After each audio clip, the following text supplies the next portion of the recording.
Shea Stadium, Marv Albert and Bob Trumpy as we get set for the Jets and the Seahawks kickoff. The referee is Gordon McCarter. The umpire is Tony Kramer. The headlinesman Jerry Seaman. The line judge is Jack Fitty. The back judge Wade Douglas. The side judge Bill Quimby. And the field judge is Armin Truzian. The Jets won the toss. They will receive as you look at Efren Herrera teed up for Seattle. And back deep, Bruce Hopper, number 42, and Bruce Stevens. Hopper averaging 28 yards for 6 kickoffs, off to a sensational start, matching last year's performance, and Stevens, a free agent rookie from Columbia University. Jets and the Seahawks. The Seahawks winning here last year by the score of 17-0, and Herrera will have to tee it up once again. 70 degrees, sunny and mild here in New York. The high expected to hit the mid-70s. Wind factor is minimal, which is most unusual for Shea Stadium.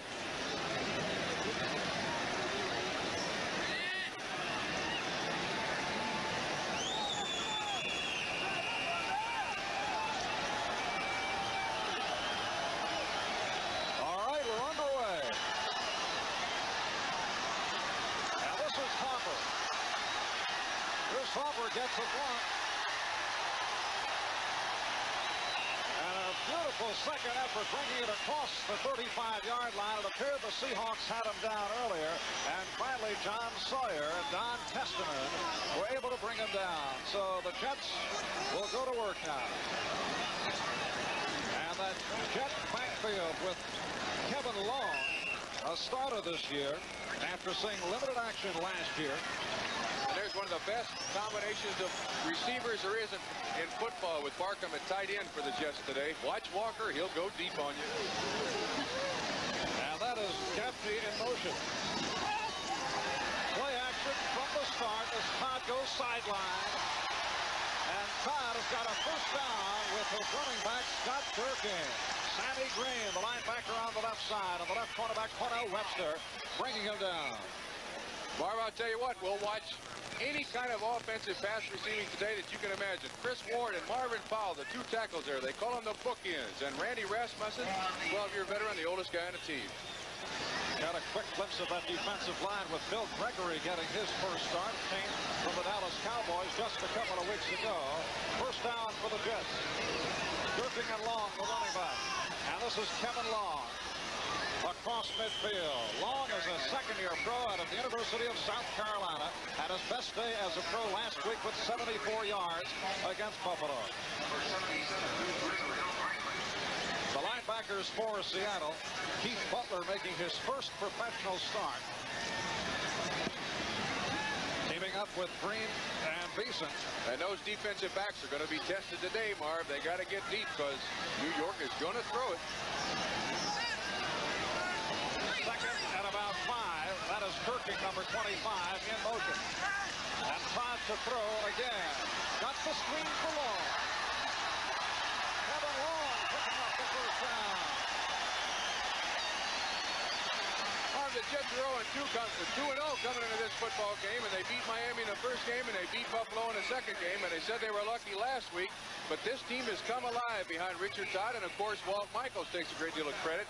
Because the team throws the ball down the field so much, screens are an excellent part of New York's offense. Also draws. Excellent play. And lots of good second effort there by Long. All right, Bob, the Jets have a first down at the Seattle 39. Opening minutes of play from Shea Stadium in New York. And Todd again to the air. This time he's going long. And he overthrows Wesley Walker. Walker was covered step by step by the right cornerback, Dave Brown. But Richard Todd will throw it down there 8, 10, 15 times a day. And every once in a while, he'll complete one. And a lot of them to Wesley Walker. This is a real aerial show. Richard right behind Terry Bradshaw, the Pittsburgh Steelers. In AFC statistics, as we told you at the top, he's thrown 6 touchdowns in 2 games. Last year, an injury-plagued year, threw 11 in 12 games. It is a 2nd and 10 at the Seattle 39. As the Jets shift Durkin and Long out of the regular pro set. Kevin Long on a reverse, again able to elude tacklers and pick up yardage. It appeared that he was trapped back behind the line. Dave Brown making the stop. This is the old Statue of Liberty play. I like it. This is out of somebody's playbook that's very old. Look at that. That's the way they used to do it when Jim Thorpe played football. Yep. I like the effort of Kevin Long. Tremendous. Look at Seattle's out there, though. Kevin Long, who has come a long way from 1977, picked up 6. It is a 3rd and 4 at the Seattle 33-yard line.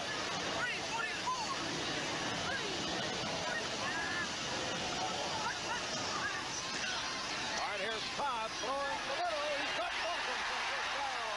Jerome Barker stopped by the strong safety Orchard Demon, and the Jets have a 1st and goal.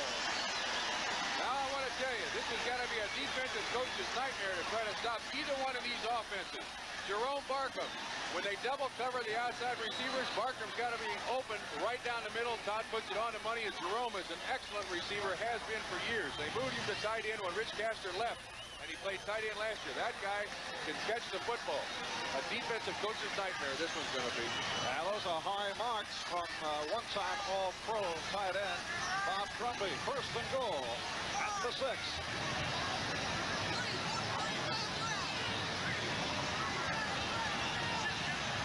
And Richard Todd wants to talk it over. He saw something he did not like and decided to call for time, so they'll huddle up once again.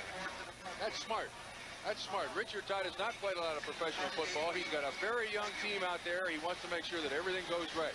He goes to Walt Michaels to talk it over.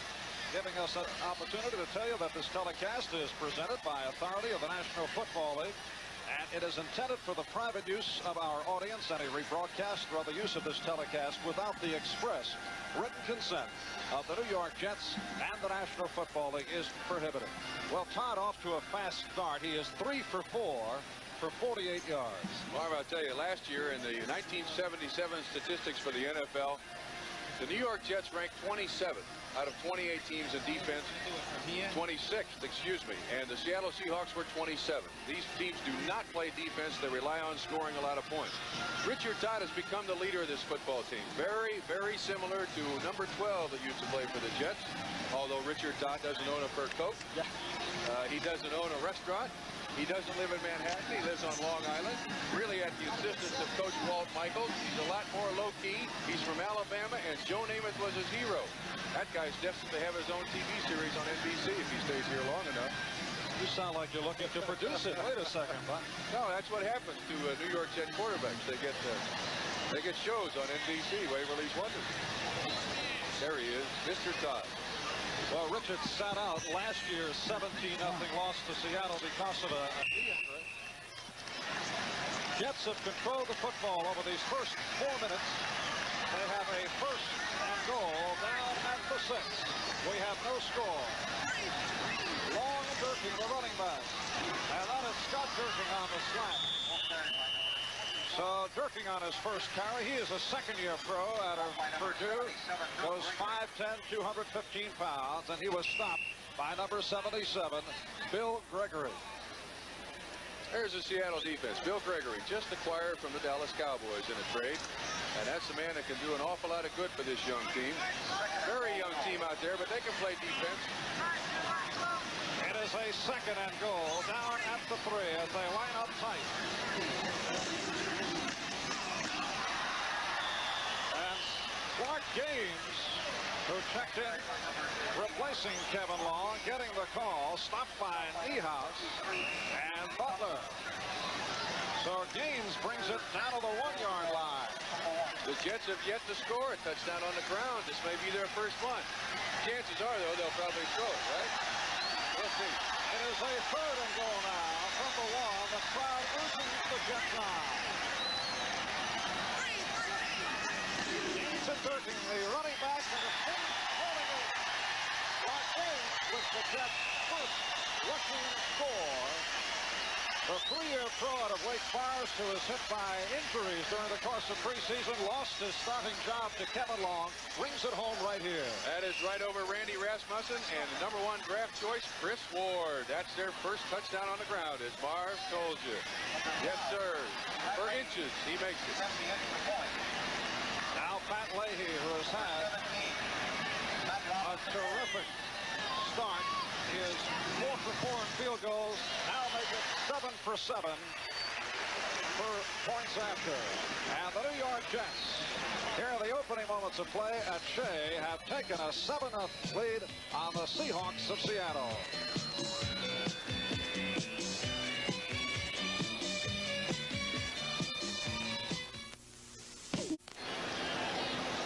Off a combination of Richard Todd passing and a ground game, the New York Jets, within 5 minutes and 9 seconds, 9 plays, 65 yards, have taken a 7-0 lead on Seattle's Ferguson.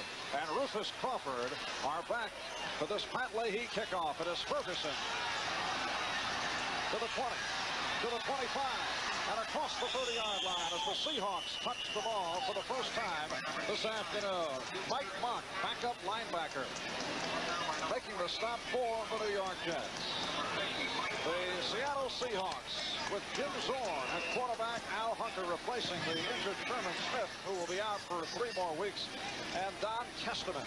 And those receivers will get just as much work out as the Jets receivers. You'll see the same type of offense. There's the offensive line right there. And it's a first down at the 32 as Zorn checks it over. And he will throw on first down. Goes the middle, and he is just shy of a first down out of the 40 as he hits Al Hunter, who was stopped by number 52, Mike Hennigan. Okay, last week when Seattle played Pittsburgh, Jack Lambert, the middle linebacker of the Pittsburgh Steelers, paid Jim Zorn a great compliment, saying that he's one of the best quarterbacks in the NFL at scrambling. Left-handed, obviously he can throw, and they will throw it to anybody on the field. They have a very diverse offense, as does the Jets. Very exciting game. And Lambert also said he may be the best quarterback of the National Football League.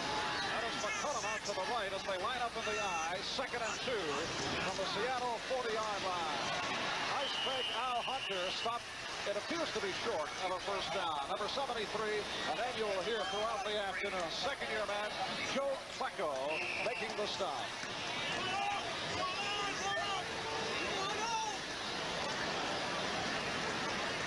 Jet defensive line, and they go out of the 3-4 this year with the nose tackle Abdul Salam in the middle. And Greg Buttle, the middle linebacker there. He is one of the best there is in the league. It is a 3rd and 1. Now David Sims has come on, replacing Al Hunter. Sims and Testament on the running backs. And the handoff is for Sims. He's got the first down and more. Lawrence Pillars, number 76, a 3-year pro out of Alcorn State, making the stop on Sims. Burgess Owens, free safety, also hit on the tackle. So the Seahawks with their first down of the afternoon. And this is a very, very young defensive unit. I believe that Burgess Owens is the oldest guy on the team defensively with 6 years experience in the NFL. In fact, their left cornerback, Bobby Jackson, is only 21 years old. Zorn off the short set.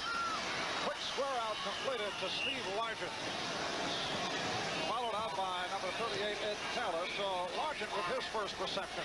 Yeah, you might as well get a bunch of potato chips and Cokes and sit there, because this is going to be throwing the ball all day long. Largent is Zorn's favorite receiver. Now, Largent's coach in college was Jerry Rome, and he is now the offensive coordinator for the Seattle Seahawks. 10 touchdowns last year he scored. Only Nat Moore of Miami had more with 12. And that 6-yard pickup makes for a 2nd and 4. Jets lead it 7-0. We're in the first quarter from Shea in New York. Nice fake on Hunter. Tried the right side, but bottled up. On Fuller, Greg Buttle combining to make the stop. Jets going over in the first 5 minutes of play with Clark Gaines crawling over from the 1 to cap off the 65-yard drive.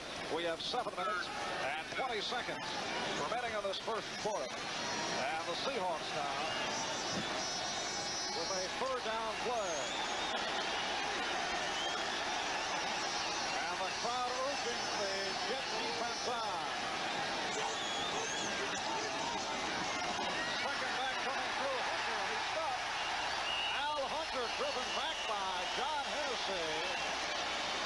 63, the inside linebacker on the left. And the Jet defense, which last year was so suspect, as Bob mentioned just a couple of minutes ago, looking tough that time and making the stop. That play took too long to develop, Marv. When you've got short yardage, you want the ball to get to the line of scrimmage as fast as possible. I think. All right. There's Thunderfoot Weaver. Herman Weaver back getting set to kick to Bruce Hopper, who has been very effective. Last year, 6th in the NFL in punt returns. He's averaging just under 10 thus far. Weaver got away a good one when you consider had trouble with the snap. And no return permitted. So Herman Weaver not allowing a return, and the Jets will take over now, deep in their own territory with 6:09 left in the first quarter. And the Jets leading the Seattle Seahawks by the score of 7-0.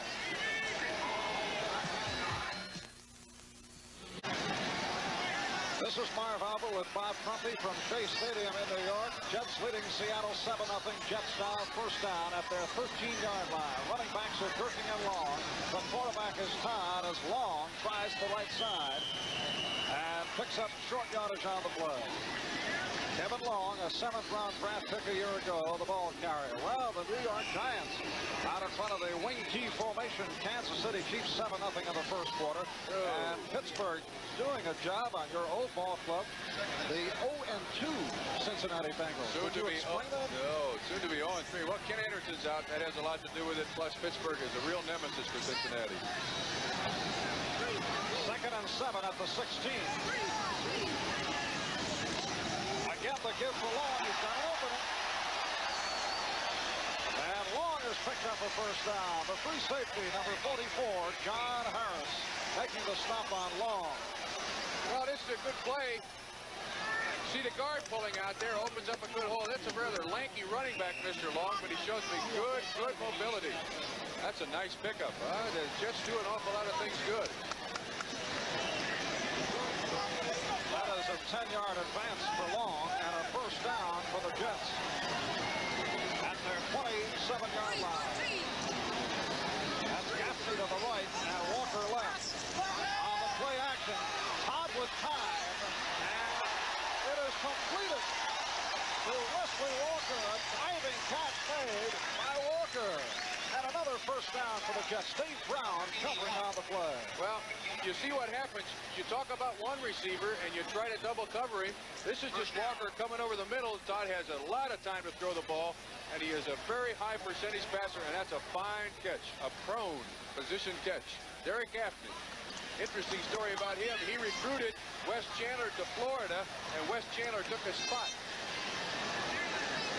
He had been playing in the shadow of Wes Chandler right throughout his collegiate career and has really emerged here in his rookie season. Well, Durkin not able to hold on. It's ruled incomplete. Scott Durkin looking to take that swing.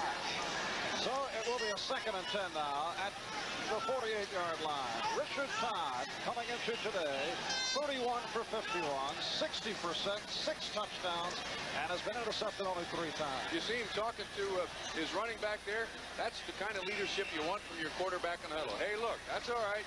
You missed that one. We'll get another one. Don't let it bother you. That's what you need from your quarterback. And Todd now has a 2nd and 10. 4 minutes left, first quarter. Jets 7, Seahawks nothing. Todd to throw, and he goes to middle, and it is completed for Gaffney. Gaffney with a long gator down near the 16-yard line. Broke down by the left cornerback, Cornell Webster. Well, you see now with the chuck rule where you only hit the guy once in 5 yards and then you can't touch him the rest of the way down the field. Guys with good speed like Derek Gaffney, there's no way these defensive backs can cover him. He's wide open even though there's a guy about 5 yards away from him. And Todd will throw it like that all day long to any one of his 3 receivers, Walker, Gaffney, or Jerome Barkham down the middle. Derek Gaffney picking up 34 yards on that combination. And the Jets have a first down at the 16-yard line. Kevin Long getting the call with Keith Butler, the rookie out of Memphis State, scoring the start today, combining with Dennis Boyd to make the stop. Getting back to Gaffney, Bob, he was an 8th-round draft pick out of the University of Florida, and I think he has surprised even the Jets. They did not think he would come this fast. Absolutely. But a tremendous receiver. It goes well with Walker. 2nd and 7 at the Seattle 13-yard line. All right, Todd has a deflected and intercepted. Let's see, did he hold on? Yes, he did. An interception for the Seahawks. It is only their 2nd of the season. It's Sammy Green, number 56, coming away with that deflected pass. Sammy Green, a 3-year pro out of the University of Florida, picking it off. The Seahawks take over. There's a timeout. We'll be back after these words.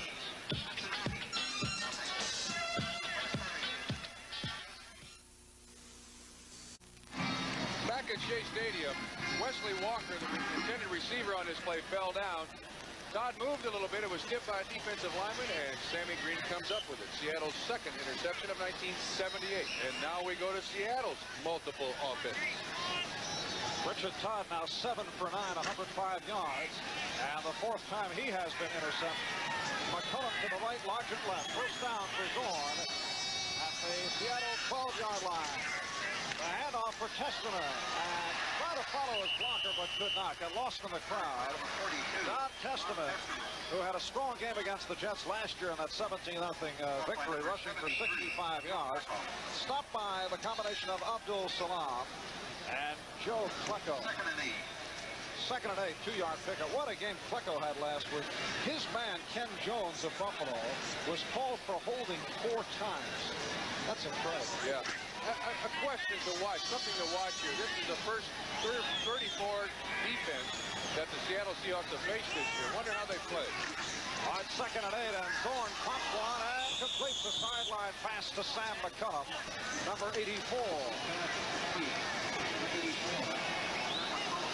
Greg Buttle almost got his hand on this one. You'll see him, number 51, you'll see him drop straight back, trying to get in the passing lane.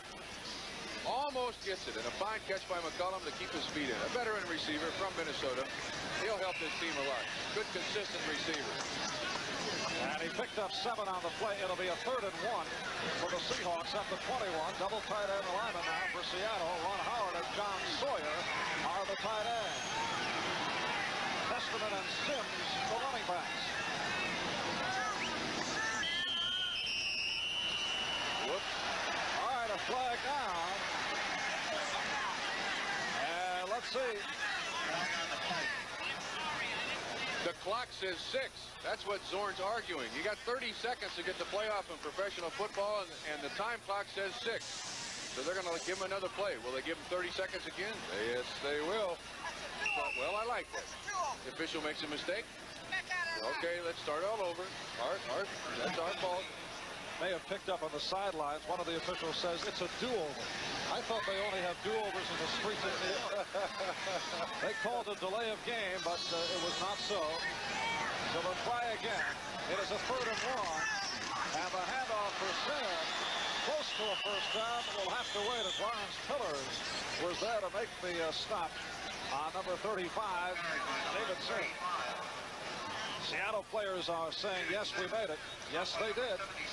It is a first down for Seattle. That was right over Steve August, their #1 draft choice 2 years ago. Last year, Seattle was not very happy with Mr. August. Norm Evans started in his place. August was hurt, and he was a questionable draft choice in 1976, but has come on to play fine football for him, and they're counting very heavily on him. He's from Tulsa also.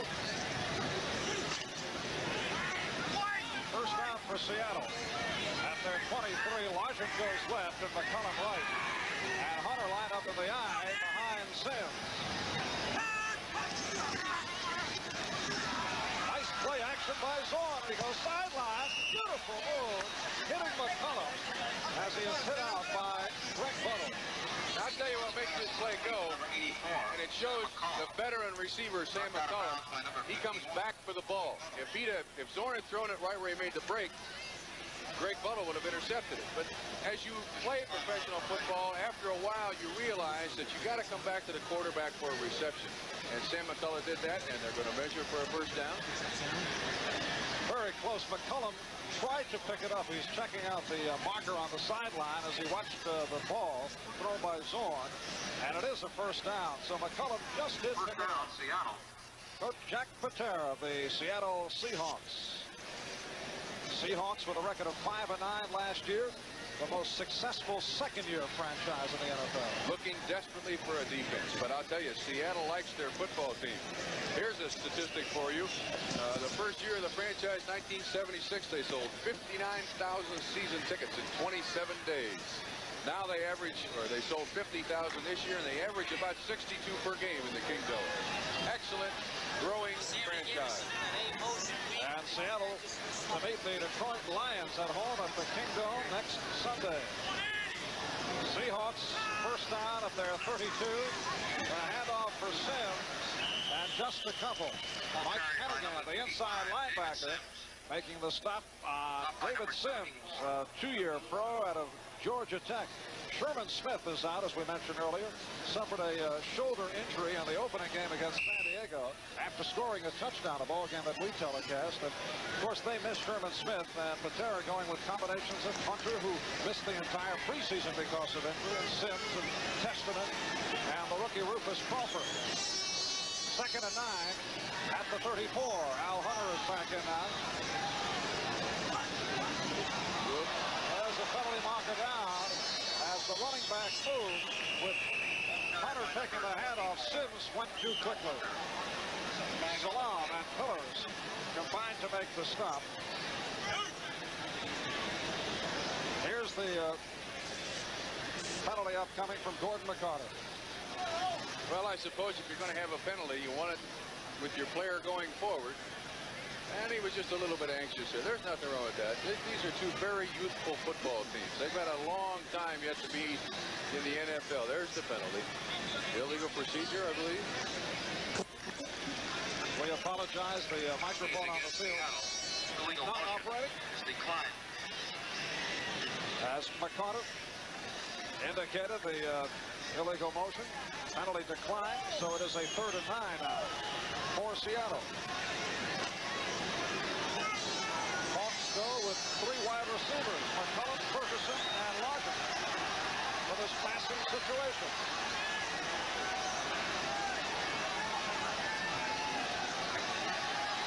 And here is Zorn, firing the middle. He's got McCullum, first down and more. Sam McCullum to the Jet 40-yard line, met there by the linebacker, who took a deep drop, Greg Little. Well, as I said, these are two very multiple offenses. They'll do anything to get the ball down the field as the first quarter ends. So at the end of one, with the Seattle Seahawks on the move, the New York Jets lead the Seahawks 7-0. We'll be back with the second quarter of today's game after these messages from your local station.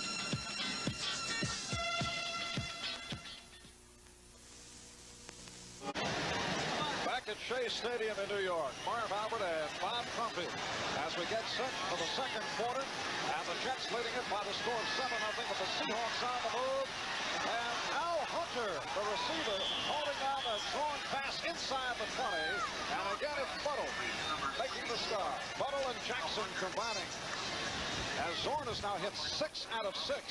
Heading towards a record of 17, and who is that held by? Burt Jones. Very active quarterback. You see Hunter out of the backfield.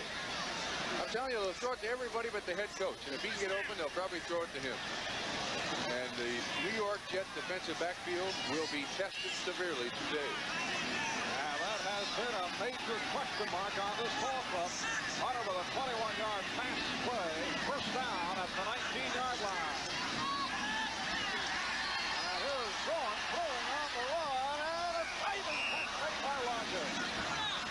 Spectacular play by Larkin, coming back away from Ed Taylor. And it is another first down for Seattle.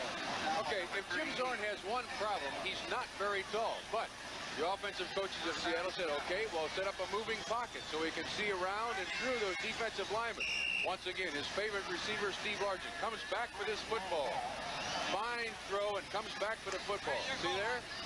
Excellent, excellent. Great combination. Zorn and Largent, they're going to be throwing it and catching it for a lot of years for Seattle.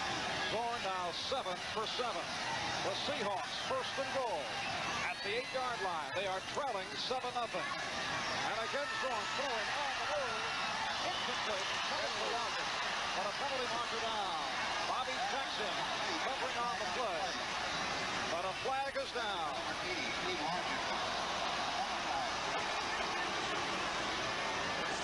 Another flag now with Greg Buttle screaming about the call. Yeah, that'll be number one. The first flag will be roughing the passer. The second one will be unsportsmanlike conduct. And you don't want to do that when you're in there. You want to control. You want to control your emotions. As we talk about it here.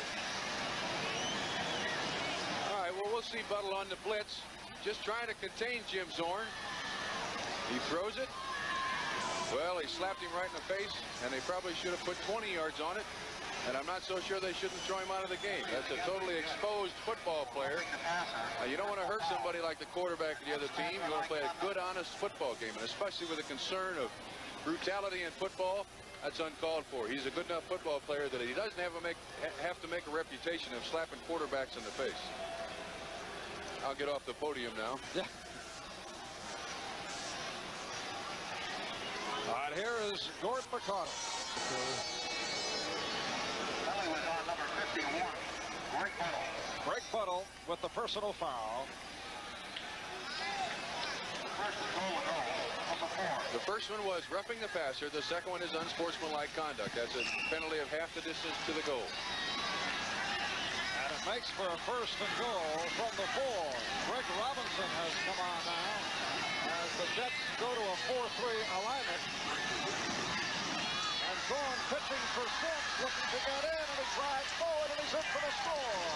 David Sims putting the Seahawks on the board off the shovel from Zorn, and the Seahawks now trail 7-6. That's a triple option play. I'm surprised they take a chance with Jim Zorn, as valuable he is as the football team, but you watch him option off the outside man on the defense, Buttle. If he goes for the running back, Zorn will keep it. As it turned out, he went for the quarterback, so he gives it to Sims and he scores. I like it. I like it. And now Efren Herrera will attempt the extra point. Zorn holding. At the extra point. Herrera is 3 for 4 in points after thus far this year. And Herrera has tied it up at 7. So 2 minutes in, second quarter here at Shea Stadium in New York. The New York Jets and the Seattle Seahawks are tied at 7.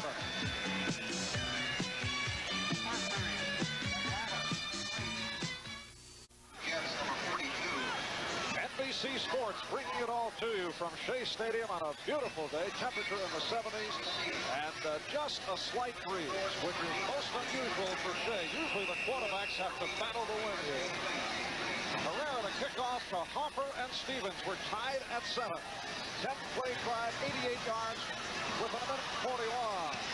One of the upmen for the New York Jets is Clark Gaines picking up that short kick and getting back to the 30-yard line. Gaines covered up by Sammy Green. Well, the Bengals on the board, Bob. 14-3 now. Steelers in front. That doesn't help, though. And the Giants lead Kansas City and the Wing team 14-0. Atlanta over Cleveland. That's a good matchup, that ball game. Both clubs off to excellent starts. Long and Durkin for running backs. First down at the 29. As the Jets take over. Both quarterbacks have done extremely well, although Todd has been intercepted one time. And Todd hits long, penalty marker thrown down. It is only a 5-yard advance if the play holds up, as Sammy Green was right there to stop long. Holding call against the Jets. So the Jets are called for a hold. That Jet offensive line with Chris Ward, this year's #1 draft pick. Marvin Powell, last year's #1 at the tackles. Randy Rasmussen. Dan Alexander at the guards. Joe Fields, the center. The tight end is Jerome Barkham. The wide receivers, the sensational duo of Wesley Walker and Derek Gaffney.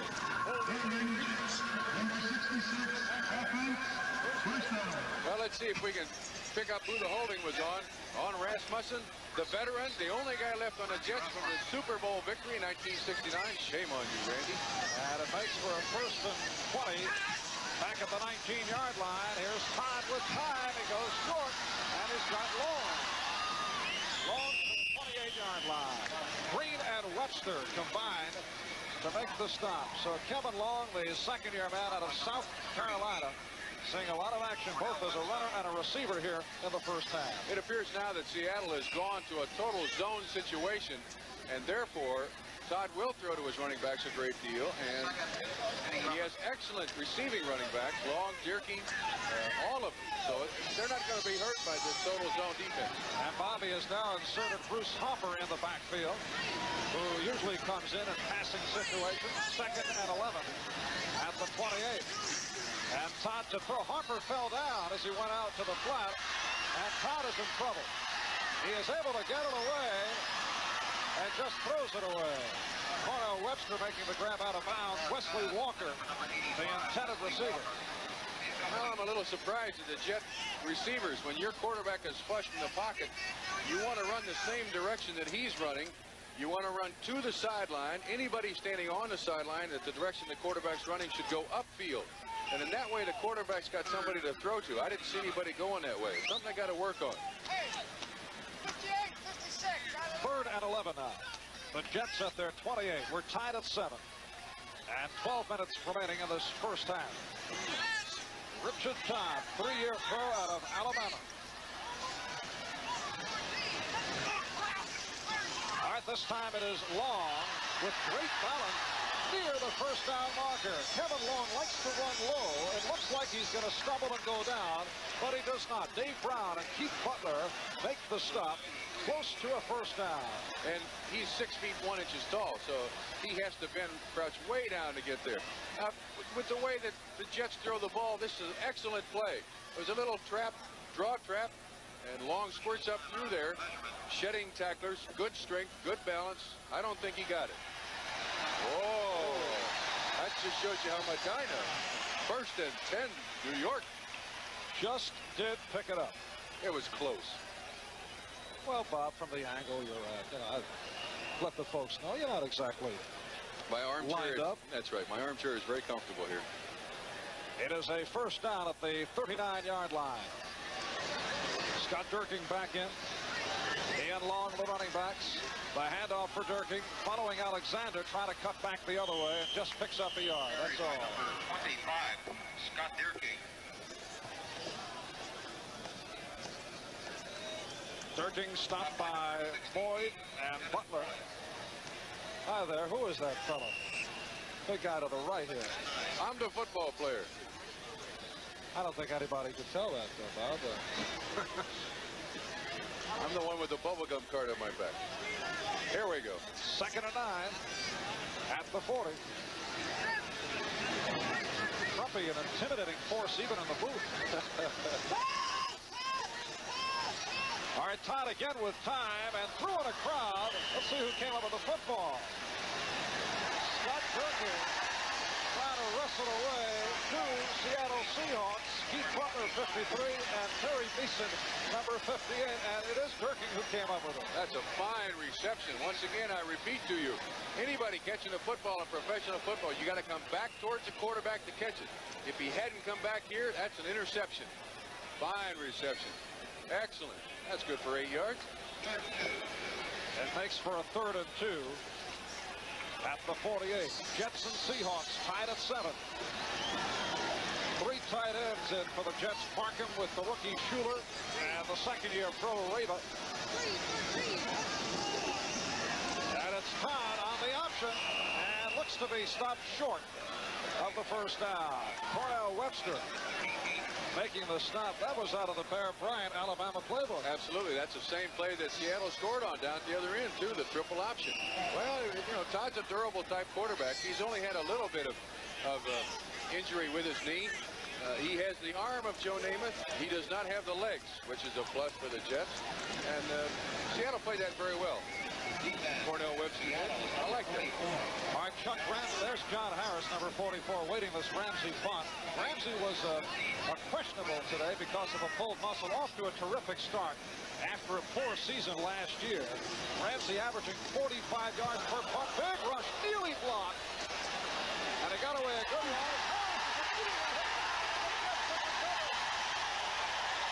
Tremendous coverage by the Jets.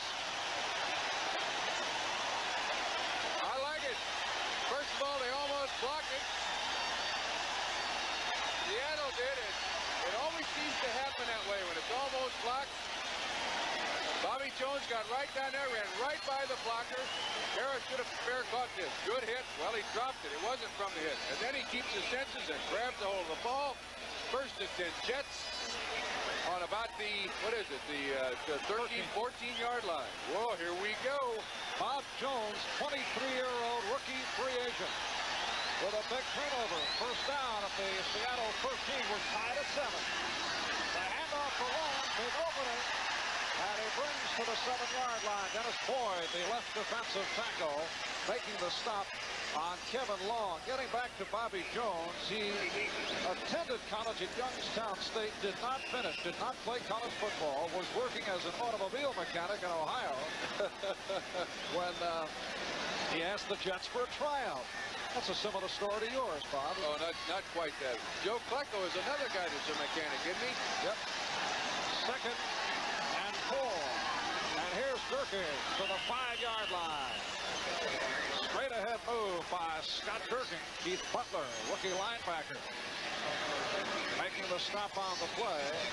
And it will be a 3rd and 2 now for the Jets. 8:20 remaining in this first half. This advertised as a matchup of two of the fine young quarterbacks in the NFL, Richard Todd and Jim Zorn, and we have not been disappointed. A triple tight end alignment now for the Jets. Durkin and Gaines are in the backfield. And the handoff for Gaines to the floor. Untouched.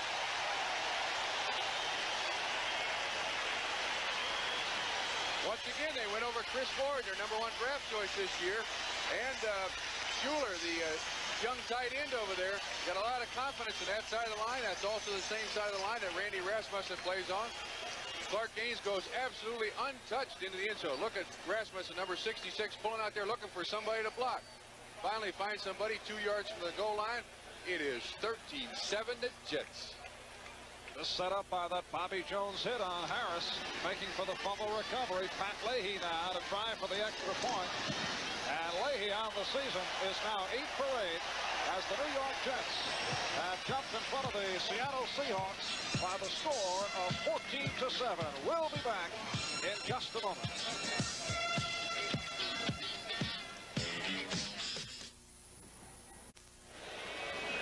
Well, the Jets doing it in 3 plays, going 13 yards following the hit and fumble recovery by Bobby Jones. This is Rufus Crawford on the kickoff return. Pretty low by Crawford as he gets it out across the 30-yard line. Rufus Crawford, who averaged 26 yards per return during the preseason, a rookie out of Virginia State, an impressive run back. He was stopped by backup safety man Kenny Zorn. Incidentally, with Gaines going over on that touchdown, the Jets, who came into today without a touchdown rushing, now have both their scores on the ground. And all we talked about was passing, right? Well, they'll get one. And Gaines with both scores. Seahawks trailing 14-7, first down at their 31-yard line. Launching in the slot left. This is Sims. Sims with acceleration out to the 37-yard line. Lawrence Pillars makes the stop on number 35, David Sims.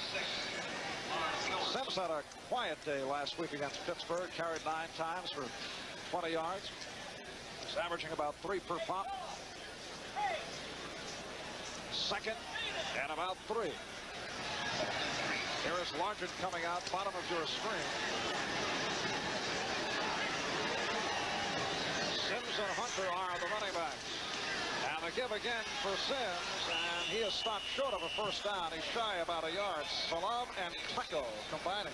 Klecko. Joe Klecko. There's another guy that, as I said earlier, is a mechanic. And when I think it's fashionable for professional football players to carry leather bags and wear leather coats, Joe Klecko drives a 69 Volkswagen. Or can I say that? I can say that, the 69 Volkswagen. And is a great ping pong player. And is a certified mechanic for a major oil company. So, I mean, talk about planning for the future. When he can no longer get to the passer, he can always fix your radiator. Are you doing some PR work for Mr. Klecko also? No. I like it. I like it. You know, most guys that make professional football are high school All-Americans, college All-Americans. They get their picture on the front of Time and Sports Illustrated. There's a guy who comes up the hard way, and that's the way I came up. That's why I appreciate those guys. They said Klecko was too small also at 6'3", 256. Third and about a half yard to go. And Sims able to stutter his way through and able to pick a hole to get the first down. David Sims stopped by Keller and Owens, and it's a first down for Seattle. And we talked about Klecko. They just ran right over him. So maybe he's good at getting to the passer, but a little suspect when it comes to the run. You know anything about that? I believe you have hit it right on the head from what I've seen the New York Jets. That happens. See, they're double teaming Klecko, though. Let's give him a little credit. It's tough to stop 500 pounds worth of tackle at fullback. I don't know, Bob. You set him up beautifully. Now you're slamming him. Go get him, Joe. Go get him, Joe. All right, 1st and 10 now. Off the play action. Here is Zorn looking for Hunter, and he's got it. Hunter with the first down as Hennigan tipped it. And a penalty marker thrown down as Hunter picks up the extra yardage. John Hennessy covering up on Al Hunter. Good play action by Seattle, and that flag should have been thrown. That was a late hit. Once again, we talk about the brutality in football. There's no reason to do that. He got beat. He was trying to get back at the guy. Use your head out there, Mr. Hennigan, for something other than a weapon. I don't like this. He played it well. He tips it up in the air. This is uncalled for. You'll see how flagrant a violation this is, and then he complains, which makes he's down. That's awful. That's terrible. That's not football. That isn't the way the game was designed to be played, nor is that the use for which that helmet was made. And that's uncalled for. Personal foul, unnecessary roughness, number 52, defense. Well, with a little feedback, we have if I may if I may tell you something just as an ex-player, I think that any time that you have an unsportsmanlike conduct or unnecessary roughness, there should be a monetary fine go with it. Keep the guy in the game, but fine him, and I think that'll stop it. All right, off the penalty, first down at the 16-yard line. Zorn is now 8 for 8. This is Hunter on a sweep, then cuts back the other way. Nice move by Hunter, but a penalty marker down once again. Hunter getting down to the 10-yard line. Joe Klecko making the stop. Off by number 23. And it's a hold this time against Seattle. And that flag traveled about 40 yards in the air. Maybe that official that threw it can play some football. I think it was on the wide receiver. I'll make that guess. They'll take the penalty. All the discussion there is where it's going to be exactly, but I'm sure they'll put him back 15 yards. Gordon McConnor talking it over with Burgess Owens. But you know, the thing is, you give a penalty to Seattle or New York, you come up with first down in 20, 25. It really doesn't hurt either one of these teams because you try to get half of it back. You don't go for the entire yardage. And so you end up 2nd and 12. Complete another pass, you end up 3rd and 4. Number 87, offense, first down. That's a tight end. Uh-oh. Against Seattle. They're always open and they always hold, I guess. Ron Howard. That's not true. That's not true. Bob, speak for yourself there. Ron Howard, the tight end. The man who has been penalized, and it's a 1st and 20 back at the 26-yard line. And here is Zorn, who is 8 for 8. Make it 9 for 9 off the diving catch by McCullum. Bobby Jackson, the left cornerback. Well, they're taking advantage of the backside of the zone defense by the Jets. Now, what they're doing is rotating one way or another as we watch his 9th consecutive pass completion. And they're throwing it to the backside of the zone, and they're throwing it past the linebacker. The linebacker is responsible for that area. He's supposed to stop that.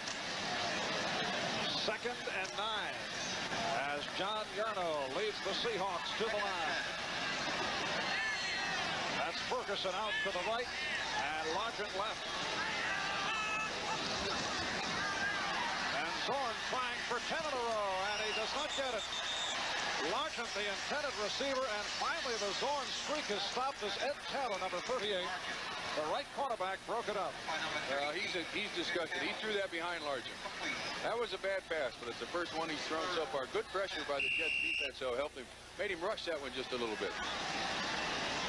Big play coming here, Marv. It is a 3rd and 9. Jets leading the Seahawks 14-7. Just under 5 minutes left in this first half. Now Steve Rabel has come on. Extra receivers being employed by Jack Paquet for this 3rd down passing situation. Oh, he pulled him as Sims, the ball carrier, got the first down and more, driving for the goal line.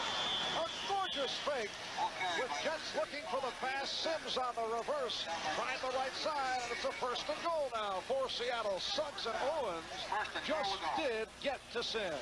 What I tell you about this multiple offense of Seattle, they'll do anything to get the ball down the field. This is a fine, fine fake by Jim Zorn. Look, I like that. And Sims gets out ahead of his offensive lineman here, number 61, and still makes all that yardage. It is 1st and goal. Seattle. And number 61, the left guard Tom Lynch, running alongside, clearing the way for David Sims. From the 2-yard line, 1st and goal.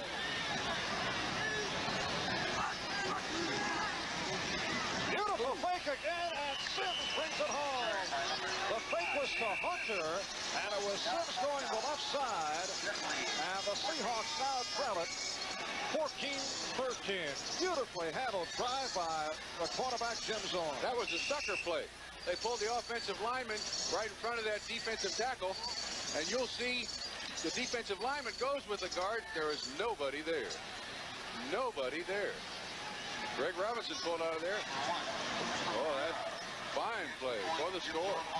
Zorn holding now for Herrera. Will look to tie it. And he does. 4 minutes and 1 second left in this first half. And the Seattle Seahawks and the New York Jets are now tied at 14. And we'll be back right after these words.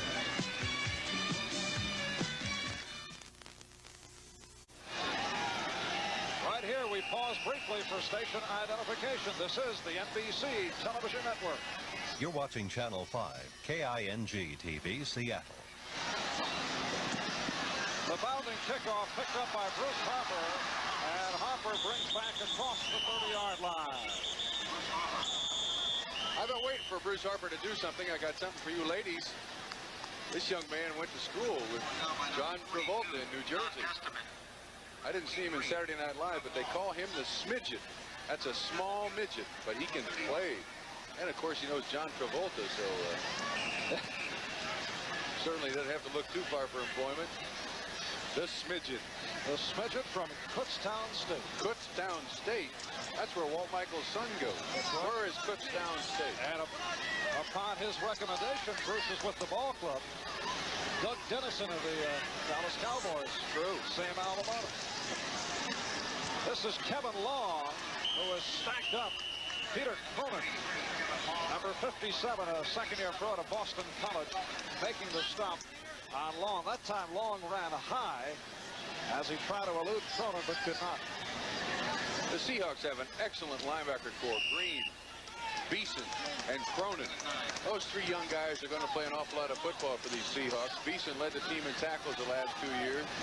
Was a very high draft choice and also part of the Tony Dorsett deal. They got 4 players that start for him. Dallas got Dorsett. 2nd and 9 now for Richard Todd. And he is going long. And he is not Wesley Walker.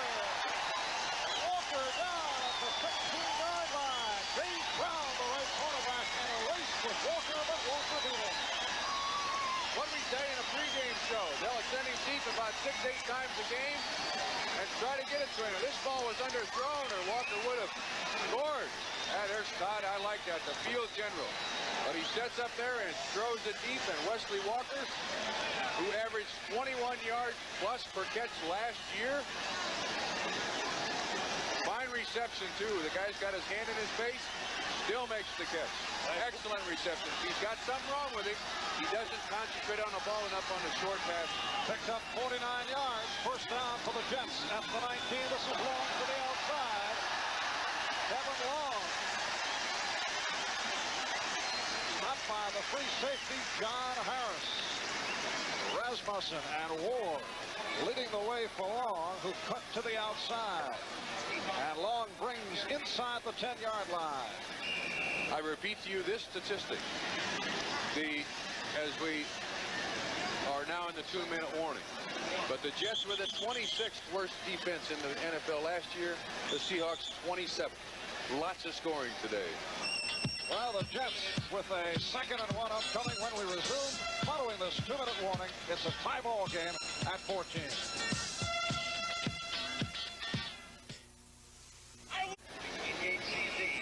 Well, a segment of the near capacity crowd here at Shea Stadium. What a day it is for New York sports. The Giants and Kansas City before a sellout at Giants Stadium. Red Sox and Yankees, sellout crowd Yankee Stadium. Might be a sellout here, perhaps just short. 2nd and 1 now from the 9-yard line, and Kevin Long is stopped back behind by Keith Butler.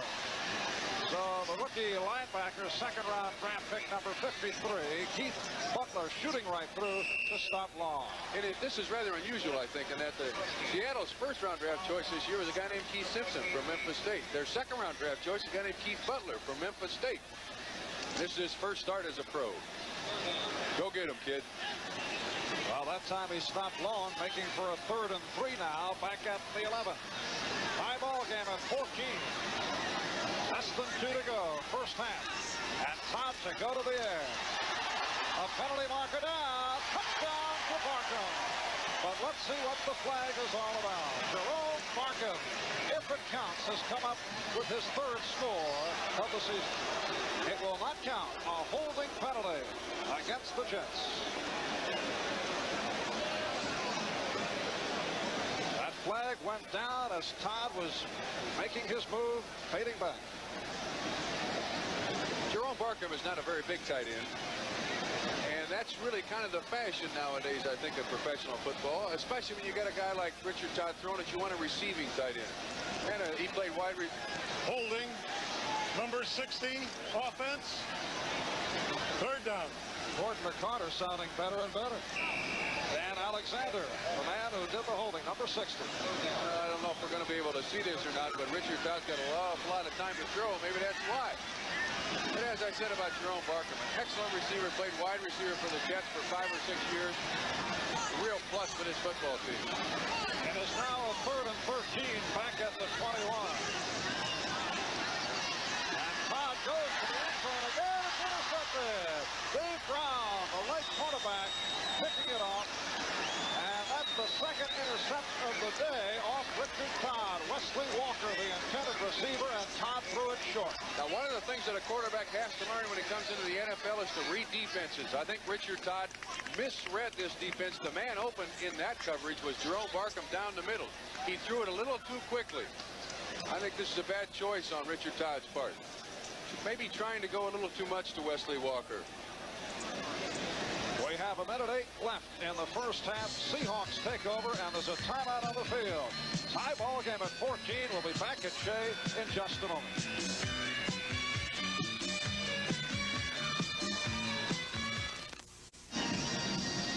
There is Richard Todd on the sideline, and just out of your picture there is George Idzik going back up the sideline. He's the offensive coordinator, and I'm sure that Mr. Idzik is telling Richard, you misread that defense. Seattle 1st and 10 from the 20-yard line as Zorn, with only his 2nd incomplete of the afternoon. He's now 9 for 11. The intended receiver was Steve Rabel. Mike Hennigan covering on the play. 1:03 left, first half. Seahawks and Jets are tied at 14. Clark Gaines scoring both Jet touchdowns on the ground. And David Sims scoring both Seahawk touchdowns on the ground. Jim Zorn has had a magnificent first half. 2nd and 10. McCullum is to the left and Larkin right. Slot right formation. Zorn off the punt. Underthrow. Intended for Rabel with Buttle covering on the play. So it is now a 3rd and 10. Well, the Jets are playing a total zone defense here now. With 58 seconds left, they're going to lay back as best they possibly can. And in a total defense with a 34 up front, you've got 8 guys back there in coverage. So it's very, very difficult. It's very, very difficult to throw the ball down there. And it's not that Zorn doesn't have the experience to throw it. It's just that they got 8 guys back there, the Jets do, to stop the pass. It is a 3rd and 10 as Larkin is now out to the left side. McCullum right. Zorn looking for Larkin. And he's got it. Larkin out to the 35 for a first down. Taylor and Hennigan combining on Steve Larkin. And the corollary to what I was, here we go with a quick offense. I'll tell you in a minute. Let's watch. 40 seconds left in this first half. First down. Just outside the 35, and a timeout is called by Seattle. Okay, now what I was going to say was, because the Jets are only rushing 3 defensive linemen, Zorn's going to have a lot of time to throw. Give his receivers a chance to get open, and we'll be back.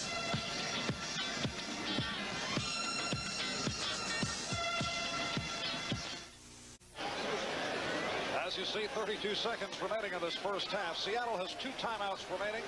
They have the ball first down at the 37-yard line. Tie ball game at 14.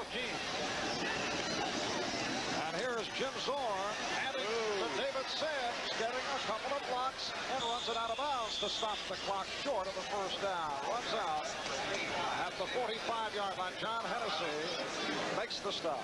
Okay, now what Seattle's going to try to do here is they're going to try to get as much yardage as they possibly can, but you don't fight for inches in this situation. You got 2 timeouts. You got to save one of those for your field goal kicker. It'd be very nice if Seattle went in at halftime leading 17-14. So they'll try to throw the ball the outside. They'll try to run sweeps, and they tell their receivers to get out of bounds. The Jets defenders, on the other hand, are saying keep them inbound. Watch for the outside passes. We'll see who wins in this confrontation.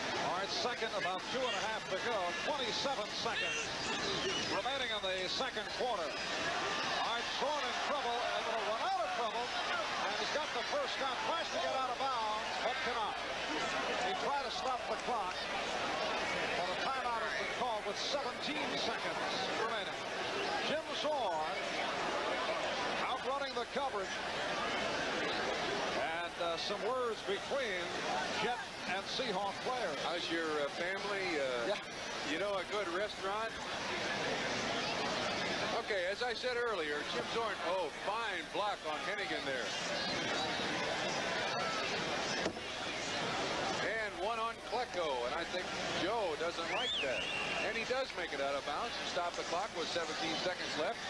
First and 10 at the 50, 35 yards, and they got 3 points for Mr. Efren Herrera, they hope. First down at midfield. Watch it now goes out to the right side. Off the front right formation. And Zorn looking sideline.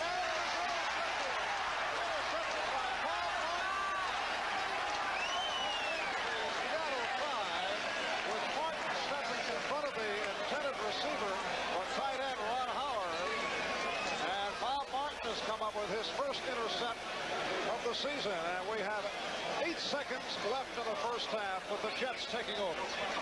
I don't think that Ron Howard saw this ball thrown. You see, he looked a little mystified there, but it stops the drive, looking to lateral to somebody. I think maybe if he'd have stepped out of bounds, they might have gotten one more playoff and maybe a field goal for that lady.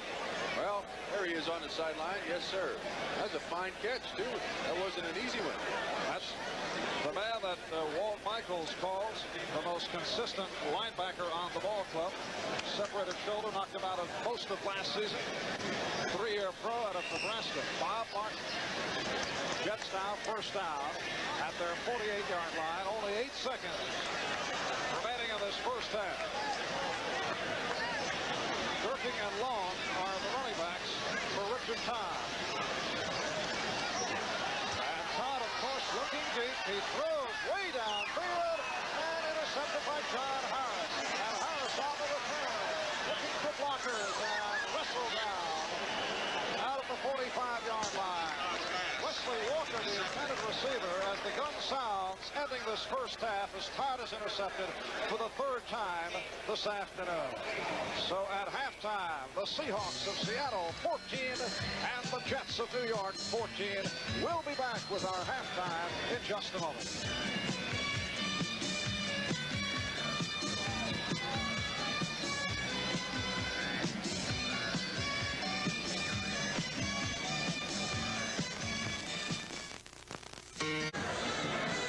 Back at Shea Stadium in New York, Marv Albert with Bob Trumpy, and we are tied at halftime. The Jets and the Seahawks at 14 apiece. And we mentioned right at the start, Bob, that this should be an excellent matchup of two fine young quarterbacks in Jim Zorn of Seattle and Richard Todd of Jets. Zorn started out on fire, hitting his first 9 and then threw some incompletions. Todd, I get the idea, has had a very sloppy first half, maybe overconfident about hitting people like Wesley Walker and Derek Gaffney. As a result, he has been intercepted 3 times by the Seahawks. Yeah, the thing I would question about Richard Todd is his discretion. I mean, that's one of the things that a quarterback has to have. Know when to throw it, when not to throw it. At times, you want to take a sack and not throw the interception. On the other side of the coin, Jim Zorn has looked very, very good. 9 straight, as you said. He's only really thrown a couple of bad passes the whole afternoon. I look for more of the same in the second half. Recapping the scoring, Clark Gaines, who had lost his starting job to Kevin Long, scored on a 1-yard move, and the Jets had a 7-0 lead. David Sims scored from 4 yards out off a pitch out from Zorn, and after Herrera kicked the extra point, we were tied at 7, still first quarter. In the second quarter, midway through, following Bobby Jones on a key play with a hard hit on John Harris on a punt return.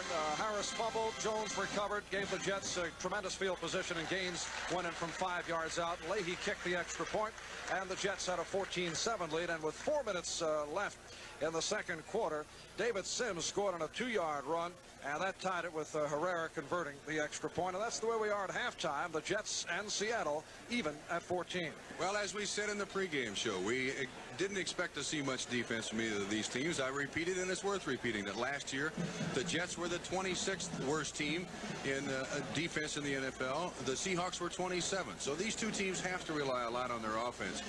And I look for about the same thing. They've got to make some defensive adjustments because the Jets are running the ball very well against Seattle. They got to do something to stop that. But throw the ball a little more, just keep throwing it, and cut down on the mistakes by the Jets. And the discretion of Richard Todd really is the story.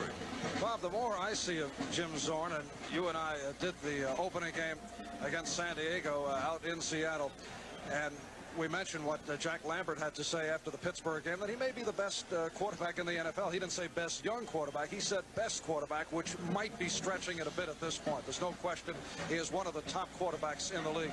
But how do you stop a guy like this, particularly when he's on his passing game? We haven't seen him do that much scrambling, but because of the combination of being a running threat and able to throw that ball, he is a very difficult man to defense against. You've got to do it with a blitz and a linebacker, and you've got to do it with pass rush. That's what you have to do to stop Jim Zorn. You have to disrupt his timing because he has very good timing with his receivers. And if you can make him think a little bit and wonder if those guys are going to get to him, I mean the pass rushers, then he's not going to be able to throw quite as much. And you also, when you go in to tackle him, if you're a defensive lineman, you go in low because he's very slippery, and you got to get him on the ground. All right, once again, the score at halftime. The New York Jets and the Seattle Seahawks are tied at 14, and we'll be back after these messages from your local station.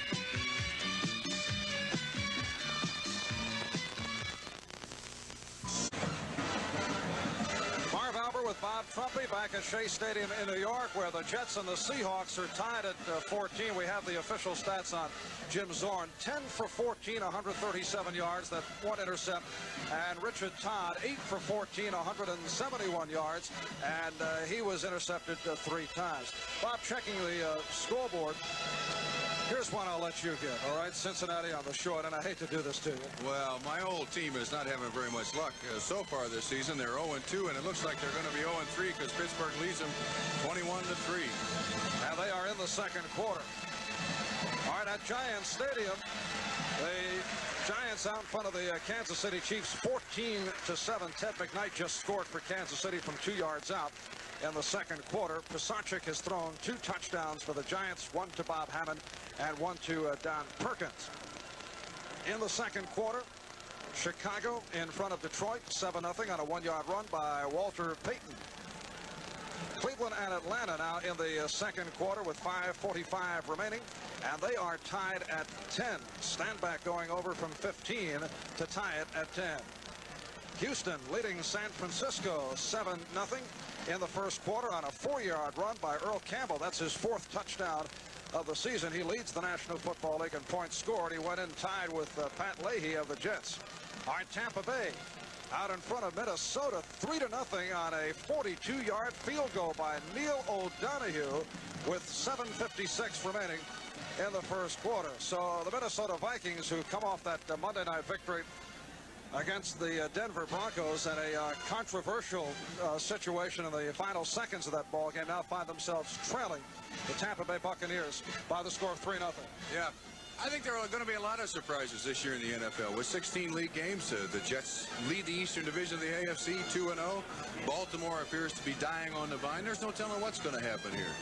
All right, what about right here, Bob? Tied at 14. What do you look for in the second half? Well, I don't think they can change much. Both of these teams like to throw the ball. I was very impressed with the Jets' first drive. They came out and they just ran it right down the throat. Good combination of pass and catch. Also some good running by Long, and I don't see it changing much. They're not going to change. They're going to make a few minor adjustments in the zones for each defense, and nothing more than that. They get a chance to look at the first half statistics, and they'll go back to their normal stuff.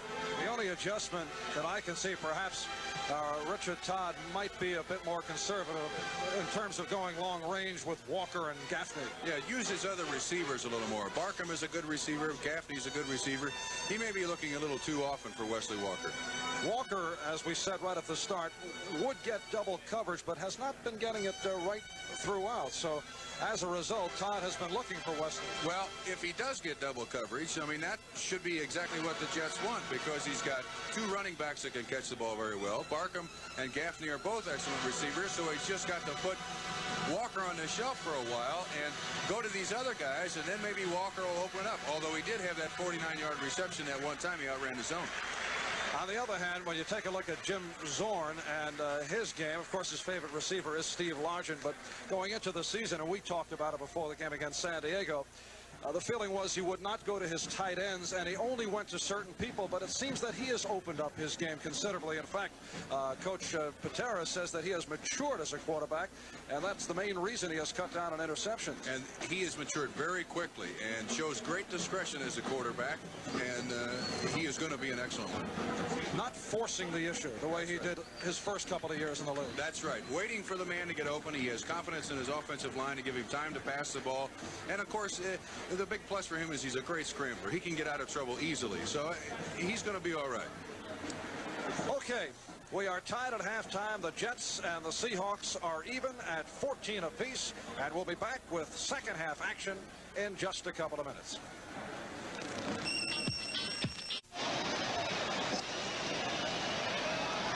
We're just about set for the opening kickoff to get the second half underway. As you look at the halftime statistics, Seahawks out in front, 15 first downs to the Jets 14. Marv, I'm not one to really rely a great deal on statistics, but the turnovers down at the bottom of your screen there, 2 for the Seahawks and 3 for the Jets. All 3 of those Jets turnovers were interceptions. And that, I think, is the biggest selling point in this football game so far. With the score tied, those 3 turnovers by the Jets may prove the difference at the end of the day. 2 turnovers by Seattle, 1 on that hard hit by Bobby Jones. The John Harris fumble resulting, leading to a Jet touchdown. And the other is Zorn intercept. As you look at Jet head coach Walt Michaels in his second year as head coach, longtime assistant, and a star linebacker in the NFL over the years with the Cleveland Browns, Jack Patera of Seattle. As we get set for this kickoff from Pat Leahy, Marv Albert, and Bob Trumpy from Shea Stadium in New York. And back deep, Rufus Crawford and Duke Ferguson. And Crawford takes it once again, out to the 10. Crawford looked down at the 15-yard line. tremendous coverage by the Jets with Larry Keller, backup linebacker, not letting loose as Crawford tried to pull away but could not. Seattle first down at their 15-yard line. And setting the Seahawks, Jim Zorn. Running the ball club right throughout. Sam McCullum comes left. Steve Largent out to the right side. Al Hunter and David Sims are the running backs as they shift to the regular pro set. Now Hunter back to the eye, lined up behind Sims.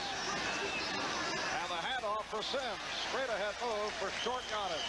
Stopped by the nose tackle Abdul Salam. Pillar, Salam, and Klecko up front. Buttle, Hennessy, Hennigan, and Martin are the linebackers. Young Bobby Jackson, only 21 years old. The left cornerback, Ed Keller on the right side. And Schaefer Suggs and Burgess Owens are the deep man. If I may make a comment away from the action here, the general manager now of the Jets, Jim Kinzel, came up with a great idea, and that is changing the color of the Jets helmet. Mainly because 3 other teams in the AFC East have the same colors they used to have, white. Good thinking franchise here. And the Jets are wearing their home uniforms today, 2nd and 7. And Zorn picks up the first down by hitting Al Hunter. Hennessy and Hennigan combining to make the stop.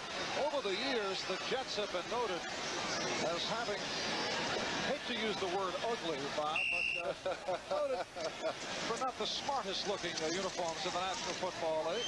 Well, but they were changed for a good purpose. Not because everybody thought they were ugly, but Kinzel thought that the quarterback was looking at all those same colored helmets and making them green might help, and I think he's got a point. All right, first down at the 30 off the play action. Zorn with much time. Now kicks it over and dumps it on. The tight end, Ron Howard, who was, as you can tell, not the primary receiver, but Buttle made the stop on Howard. Zorn with much time, but couldn't find anyone. He showed me something there, Marv. He had 2 receivers. We had a halfback out of the backfield, Sims, or Hunter, excuse me. He wasn't open, and then he sees his tight end there. That's great discretion. Instead of throwing the ball down there and looking for a receiver that might be open, he looks elsewhere. And you've got to be able to look at your secondary and third receivers to make it in the NFL. And he picked up 7, 2nd and 3 at the 37. And Zorn takes it by himself off the option and is stopped, picking up perhaps a yard. Klecko making the tackle. Well, that was a broken play. By number 70. That certainly was not. There's my friend, Mr. Joe Klecko. Jim Zorn just missed the handoff. Evidently, the halfback was too wide there on the handoff or something, but he didn't want to do that, believe me. Now we got the big guys in there. Testerman, short yardage. 3rd and 2. Seattle with the 2 tight ends, Ron Howard, John Sawyer. In the line, Testerman and Sims are the setbacks. And the crowd urging the Jet defense on.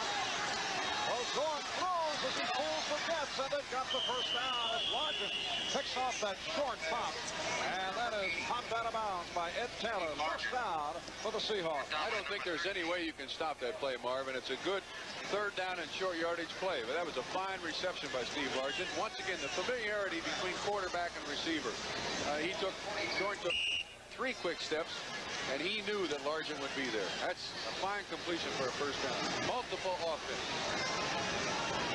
3 minutes gone by, 3rd quarter. Jets and Seahawks tied at 14. First down at the 42 of Seattle. Again, the play action. And Zorn is hit down.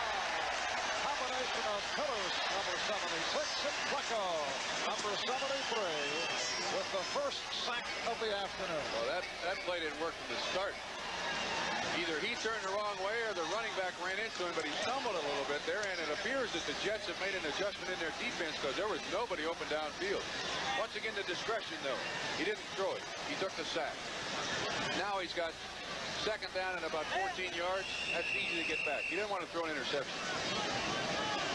Well, the Jets not an effective sack ball club, but they got to Zorn for the first time, and it's a 2nd and 14.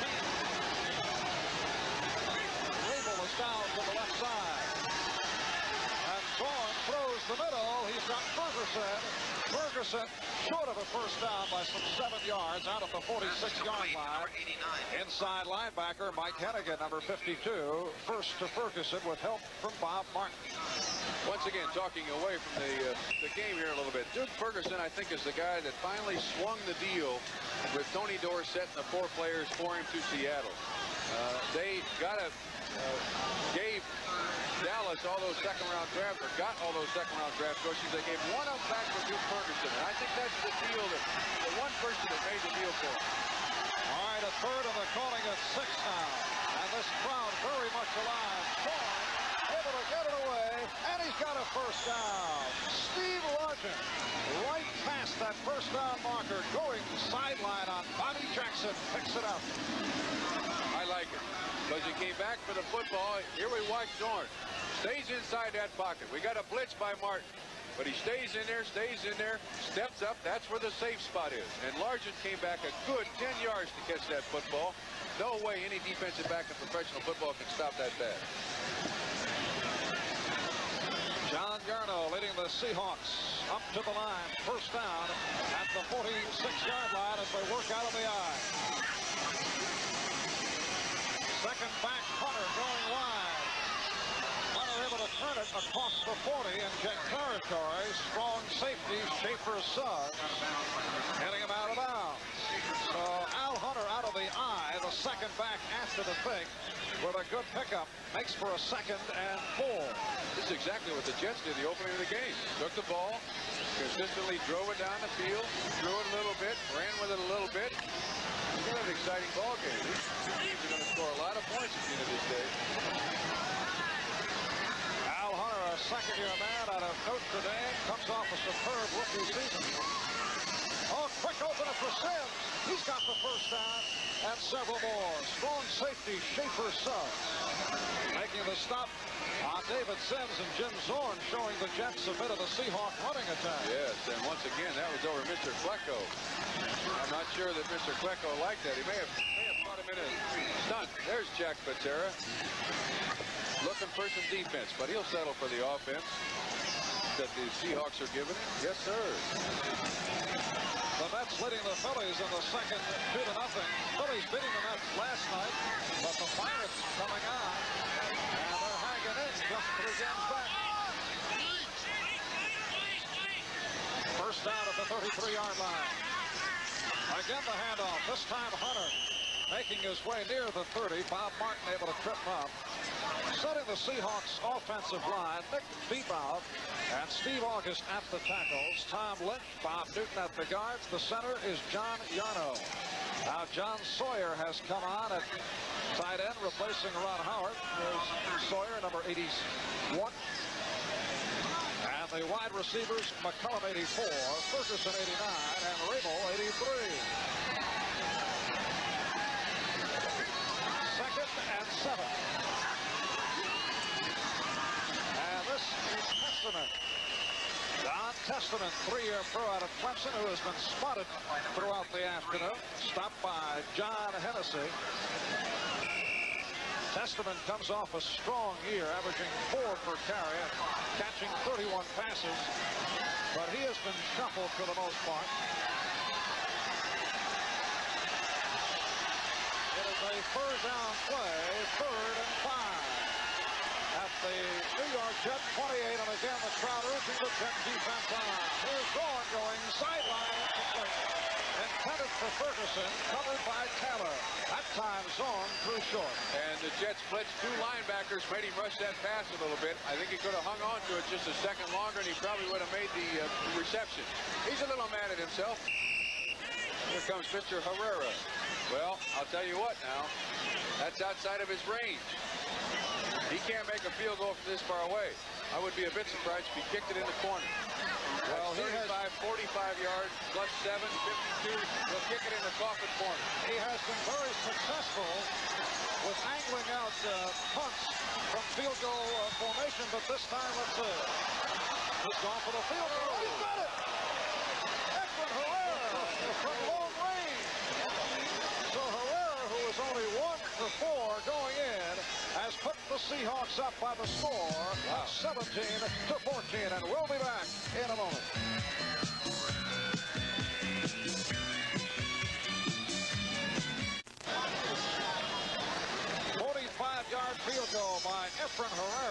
the Seahawks of Seattle the lead for the first time today as Herrera drills it right through. And Seattle leads at 17-14. Bruce Stevens and Darnell Powell back for this Herrera kickoff, and it's Powell on the return. Powell across the 30-yard line. Bruce Hopper not back there. May have been shaken up earlier today. Hopper is the kickoff and punt return specialist for the Jets. Doug Long in on that stop of Powell, and the Jets now take over at their 29-yard line. And Richard Todd looking to come out of it. He had his problems in the second quarter. He has been intercepted 3 times in all. He has Gherking and Long at the running backs. Long number 33, Gherking number 25. This is Long. Trying to get outside, gets across the 35, met there by the right cornerback, Dave Brown. All of a sudden, it appears that both these teams have kind of turned conservative offensively. Why? I'm not sure I understand. The 2 offensive coordinators for the Jets is John Idzik. For the Seahawks is Jerry Rome. Maybe they figure they're just going to play a little bit here and be a little more conservative, and then maybe turn it loose. 2nd and 4. Outside the 35-yard line. And again, to the running attack, and a first down for Scott Gherking. So Gherking pulling his way up the middle. John Harris, the free safety. Sammy Green, linebacker on the left side, able to collar Gherking. Well, maybe that's the reason why. We get good yardage up there. Just a couple of little trap blocks. He runs into Long. The second effort is getting by his own running back. But he picks up a first down for the Jets, and they're moving the ball well on the ground. This is a passing team.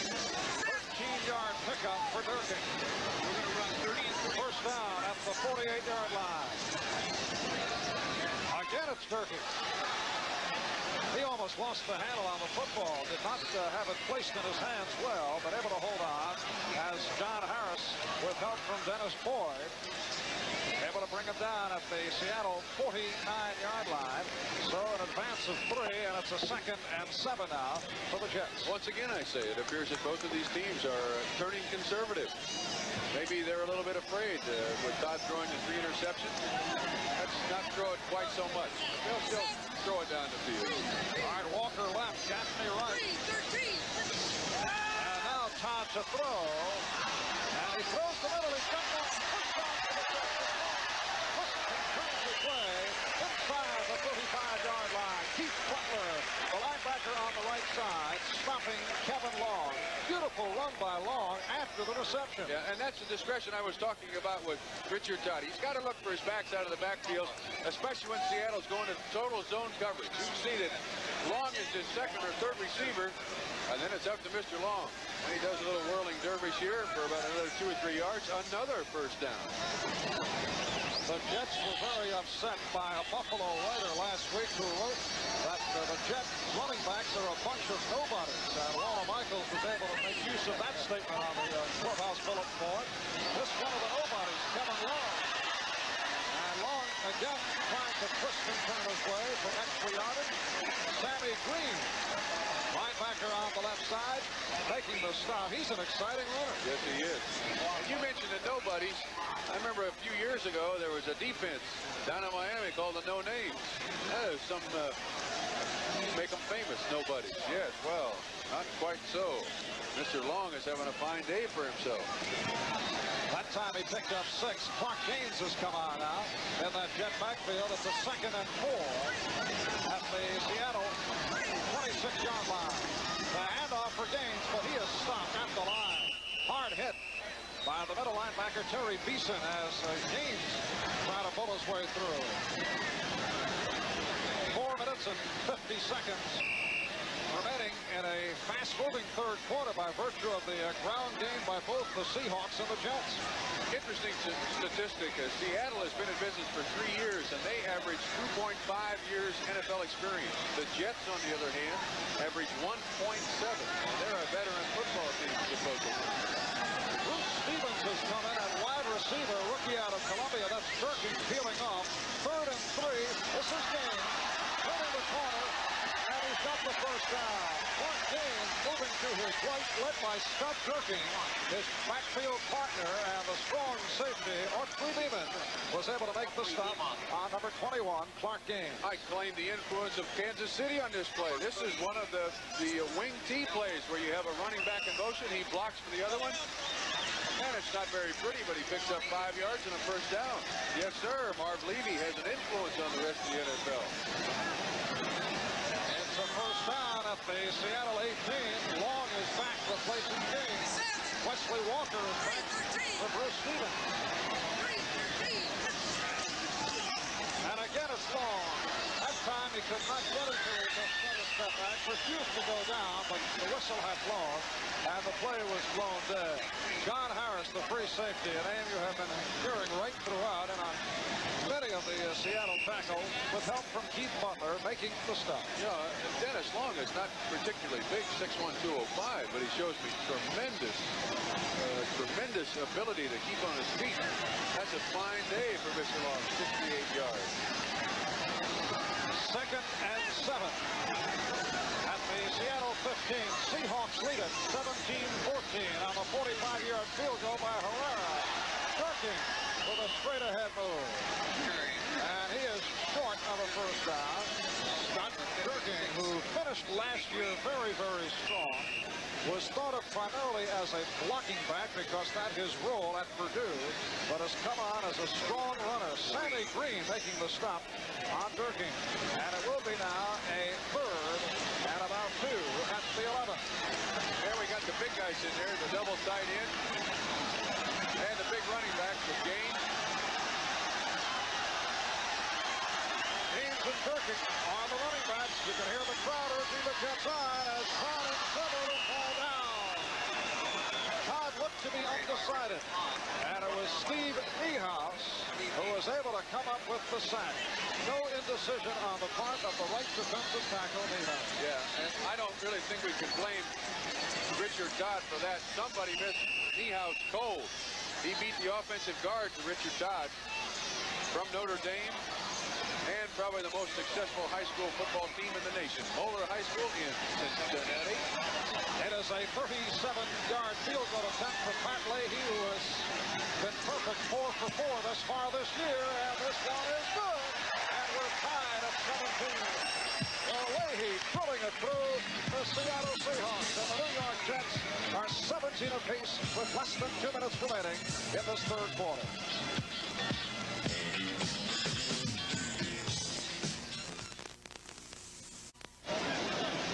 For the New York Jets, 11 plays, 60 yards, consuming 6:27.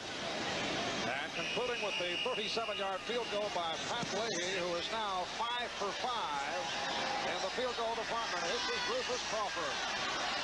And Crawford with an opening, nearly able to break through. Just shy of the 35-yard line. He was tripped up with Reggie Grant, backup cornerback, making the stop. And now Zorn and friends go to work. First down at the 35-yard line. That last graphic is 6 minutes and 27 seconds consumed by the New York Jets. Uncharacteristic of the New York Jets. They're not normally a ball control type offense. They throw it down the field and look for points. That's a step in the right direction. First down at the 35 with a minute and 45 remaining in this 3rd quarter. And the handoff for Hunter on the street. Al Hunter able to bring to the 39-yard line. Abdul Salam, the nose tackle, combining with strong safety Schaefer Suggs, making the stop. A look at the Jets defensively. Tillers, Salam, and Quecco up front. Buttle, Hennessy, Hennigan, and Martin are the linebackers as they operate out of the 3-4. Jackson and Taylor at the corners, and Suggs and Owens are the deep men. 2nd and 6 now for Seattle at their 39-yard line. McCullum to the right, Largent left. Hunter and Sims are the running backs. And Zorn to throw. Long rush. He's got the screen. He hit Rabel. Rabel was a blocker. Not able to pick up the first down. He's run out by Taylor. That was a tight end screen. All right, I like that. Rabel coming in there as the third wide receiver. There's a little confusion out there, but this is a fine play. The tight end is really unaccounted for. You see a little game there. Number 63 of the Jets. Unfortunately, Mr. Sims didn't give much help out there, and he only gained about 5 or 6 yards. Tight end screen, though, There's Steve Rabel, who has been a popular target today for Jim Zorn. Coming into today, had only 1 reception for 8 yards. This crowd is really juiced up. Once again, urging the Jet defense on. It's a 3rd and 4 for Seattle. High ball game at 17. And Zorn off the short setup. And he's got a first down. Beautiful catch made by number 84, Sam McCullum, who was able to cut back forward and pick up the first down with 50 seconds remaining in this 3rd quarter. Yes, the key phrase, come back for the football. Obviously, these two guys have spent an awful lot of time on this pattern. They've completed it about 5 or 6 times today, and there's really nothing a defensive back can do there because you cover him deep, and then he stops and comes straight back to the quarterback, just enough for the first down, easy completion. McCullum right, Largent left. Hunter and Sims are the running backs. Now Zorn off the play action, going for Hunter. Hunter covered by Buttle, number 51. Really a spectacular circus catch by Al Hunter. Yeah, it would have been a tough catch. I think he should have caught that one. That wasn't too bad a pass there, Mr. Zorn. As you see the play coming in from Jerry Rome, transmitted by Mr. Sawyer. As we go, what is it, 2nd down at 10? I think Hunter should have caught that one. Would have been close, but Buttle once again got his hand up there, made it hard for the receiver to see the ball. All right, John Yarno leading the club up. McCullum again right, and Largent left. 2nd and 10 from the 47-yard line. Someone jumped, penalty marker down, as David Sims brings to the 48 in Jet territory. But you saw that motion in the line. And Gordon McConnor will provide the indication. Tie ball game at 17. Offside against the Jets. It looked to be Klecko. Well, I may have put the bad rap on Joe, but I think you could hear on our mic there the inflection in Zorn's voice, and it's part of football. Defensive coaches tell their defensive linemen to not listen to the quarterback, look into the football. There is no excuse for being offsides, and Joe's got his head down there, not very happy. Well, that was so effective that Trumpy jumped offside at the end of the Marv Albert and Bob Trumpy from Shea Stadium in New York. Well, interesting stats on the penalty. Jets have been hard hit. 2 young teams, though. That's going to happen with a young team. All right, 2nd and 5 now. And again, it's Hunter. Brings inside the 45, short of a first down. Very close, but short. Schaefer Suggs able to stop Hunter, who tried to propel himself through a crowd. I just noticed something on the Jets defense. Normally the nose man in the 34 defense is inches away from the offensive center. The nose man for the Jets doesn't seem to be as tight on the center as I've seen other 34 defensive nose men be. I'm not sure if that's by design or if Abdul Salam. I think he's supposed to be up there a little tighter to the center. Be right on him. And it's a 3rd and 1. And David Sims has got the first down and more. Sims down to the 20-yard line. A straight-ahead move with help, with Suggs and Taylor finally bringing Sims down. A big play for Seattle. And they ran right between Salam and Joe Klecko. Of course, you're going to try to run your offense at the linebackers in this 34 defense because they've got pass responsibility. Good blocking, good man-on-man blocking right straight up the middle. Sims makes it easy. On a 31-yard run by Sims, this 3rd quarter has come to a close. We're tied at 17, and we'll be back in just a moment.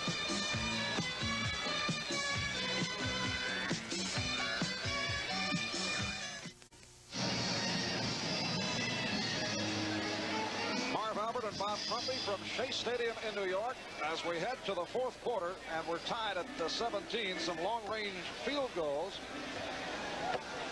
providing the scoring in the third. A 45-yard field goal by Herrera, giving the Seahawks a 17-14 lead, and then Leahy answered back from 37 yards out with 2 minutes remaining third quarter.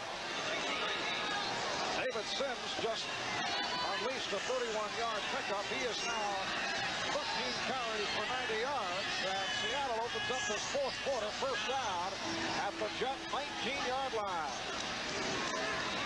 This is Al Hunter trying to stiff arm his way through. Penalty marker thrown in the secondary. Al Hunter on the slant, stopped by Hennessy and Pillars, but a flag is down. 2nd and 9.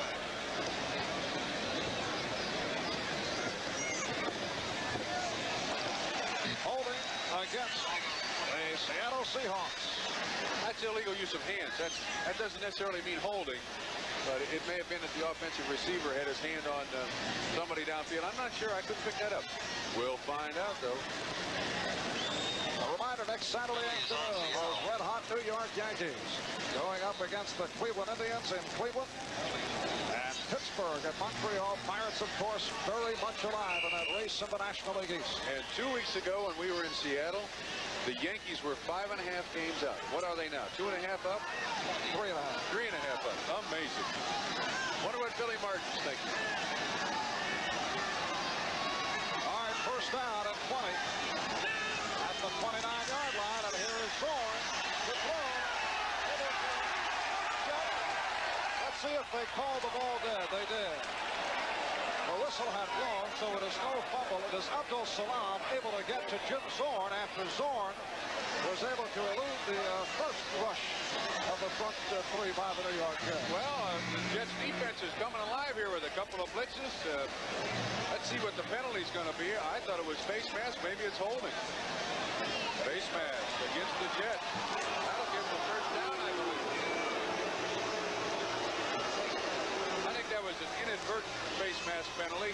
Good rush here by the Jets. Linebackers coming. And Flecko gets in there. Yes, sir, Joe. And you see Abdul Salam just reaching out to grab the quarterback. As slippery as Zorn is, inadvertently grabs his face mask. That'll be 1st and 10. That's what I thought. And we apologize. The microphone on the field has not been operating, or has been operating upon occasion. So we are reading Gordon McCarter's lips. All right. Seattle. Now first down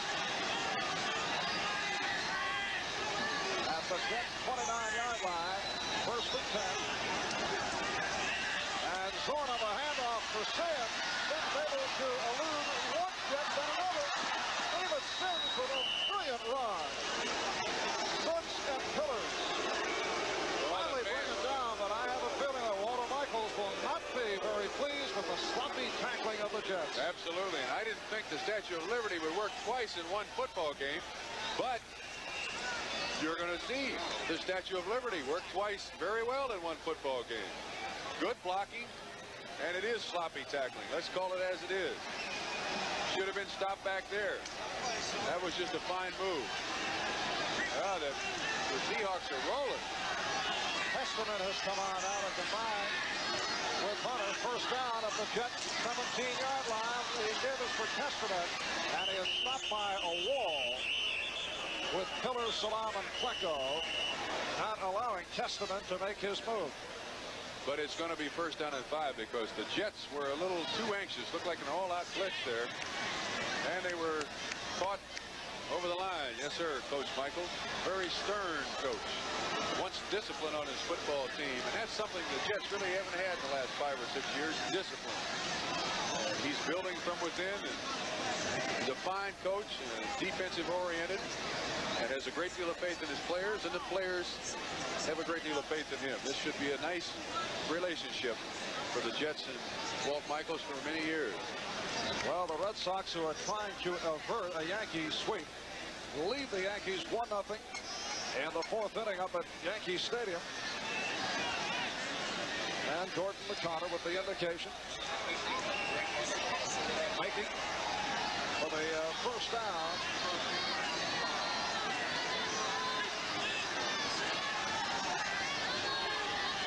Hunter and Sims are the running backs.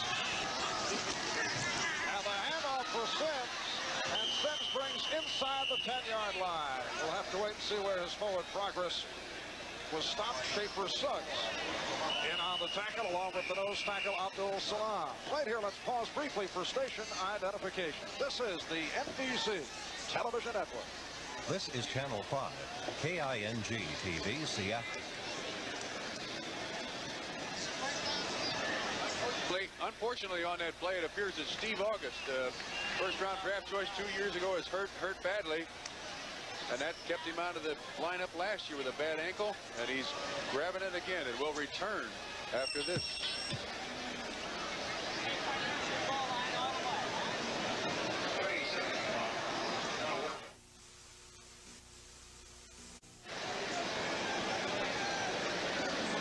Upcoming here on NBC next Sunday, a full slate of National Football League action, starting with NFL 78 at 12:30. Steve August replaced by Norm Evans at right tackle. It is a second and about 2 for Seattle down at the Jet 9-yard line. We're tied at 17. And Zorn takes it himself on a keeper. Amazing. Beautiful fake by Zorn. And he has picked up the first down. First and goal now for the Seahawks. Schaefer Suggs making the tackle on Zorn, but a penalty marker down. And it's going to be called back. A hold against Seattle. As I said in the first half, Jim Zorn and the Seattle Seahawks will do absolutely anything to get the ball up the field. This is a broken play, and they gain 6 yards. Well, when things are going your way, that's what happens. But it's all for not holding on somebody. And we'll never find out who. I'm not so sure that's not a good idea. I never liked the official telling everybody in the stands that I was holding somebody. You're talking from the player point of view. Well, of course, I've got to. As a reporter now, Bob, you want to know. Come on. Okay. All right, second down for Zorn, who throws to the corner. Great catch made by Larkin. Covered by Owens, but again, a penalty marker is down. Leaping catch by Steve Larkin. That flag is going to be defensive pass interference on the Jets. They're going to have the Seahawks are going to have the ball first and goal. Talking to Norm Evans, he replaced Steve August, and of course, he is one of 7 veterans left out of the veteran allocation for the Seattle Seahawks. Who came from Miami, was the captain of Miami's football team as we watch again. And what a replacement for a young man. Well, you can't really see the pass interference, but it was on the guy covering Duke Ferguson, Schaefer Suggs. On Eddie Taylor. All right, the official. No, it was on Schaefer Suggs, number 23. We didn't see it in the picture. Shame on you, trying to get away with things like that. Well, that's that rule that you can't touch him down the field. Schaefer Suggs, number 23. First and 10. So, first down at the 14-yard line. 13 minutes remaining fourth quarter. Jets and Seattle are tied at 17. Sims and Hunter are the setbacks. That's Sims. David Sims, who has hit the 100-yard mark today, over 15 carries. And he was stopped by Lawrence Miller. Yes, penalties have certainly played a major role today. Jets 59 yards penalized. Seahawks 30 yards. Once again, I wonder why the conservatism in both of these offenses. As Norm Evans comes off, Steve August goes back on. That's a refreshing sight for Seattle fans. August seems to be okay. He was holding his ankle, obviously not hurt too bad. Second and 5 from the 9, and Testerman bottled up after picking up short yardage. Hennessy and Hennigan. Combined to make the stop. Pillars, Salam, Klecko up front. Buttle, Hennessy, Hennigan, and Martin are the linebackers. Taylor and Jackson in the corners, and Suggs and Owens are the deep men. I think Steve August went off and got his ankle retaped. Looks like he's got a bunch of tape on the outside of his foot. But he's ready to play again.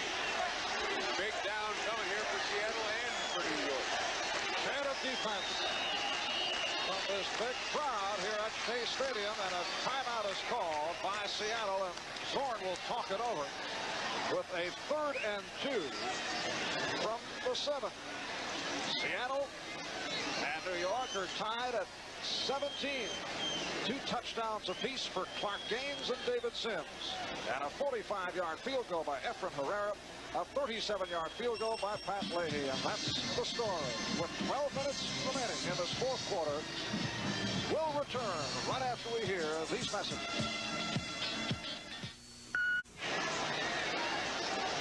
We have 12 minutes left, 4th quarter.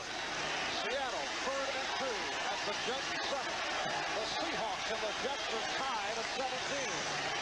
Hunter and Testament are the running backs. And here is Jim Zorn. Zorn throwing, and he launches, belted out of bounds by Jackson. And let's see where they mark it. Short of the first down. He didn't make it. That seems like an awful lot of effort to try to make 4 yards. Largent was lined up on the right side of the line of scrimmage, came back behind the line of scrimmage. You see him in the bottom of your picture, number 80. He comes across the line, then tries to get downfield. I don't like that call. The way they've been running the ball, give it to Testament or give it to Sims, and the shortest distance between 2 points is a straight line. That's what my geometry teacher told me. So short of the first down, and Herrera now will try from 25 yards away. Zorn, oh, it's a fake, and here's Zorn on the run, and Zorn has picked up the first down. A field goal fake, and Jim Zorn picks up the first down. 1st and goal for Seattle. I like it. Now, I want to tell you, there's no pressure on this football team to win. I'm talking about the Seattle Seahawks. They're building for the future, and they're doing it in good time. And they'll do anything to get the ball in the end zone, and it was designed as a pass. Zorn, excellent scrambler, picks up the first down, took the Jets totally by surprise. I love it. They'll do anything. So it is a 1st and goal for the Seahawks. Down at the 3-yard line. Testament and Sims, the running back. This is Sims, and he is sacked up. He is stopped. Klecko in on the tackle. It will be 2nd and goal. A little bit of misdirection there, but it didn't work. Excellent job by the New York Jets to stop them inside the 5-yard line. I wouldn't be a bit surprised if they threw it now or come to the triple option. They scored on it once. All kinds of possibilities. Quarterback draw, anything. Let's see what Mr. Zorn comes up with. 2nd and goal, still at the 3. The pitch out for Sims. He's got an opening, and he's in. The Seahawks have taken the lead, but a penalty marker is thrown down. The call against the Jets for a personal foul, so the touchdown holds up. And the Seahawks have jumped in front, 23-17. David Sims with his 3rd TD of the afternoon. And it's the triple option, one of the choices we gave you. There you see Buttle. Oh, the personal foul was on Buttle. He hit Zorn again right in the face. And once again, I say, he does it once, maybe it's all right. You should find him. He does it twice, he should be out of the football game. No place in football for things like that. You take Zorn out of the game, he's one of the most exciting football players there is in the NFL. It takes away from the game. You don't want to, that's bad. He's a better football player than that. I'm surprised. Now the try for the point after by Herrera with Zorn holding.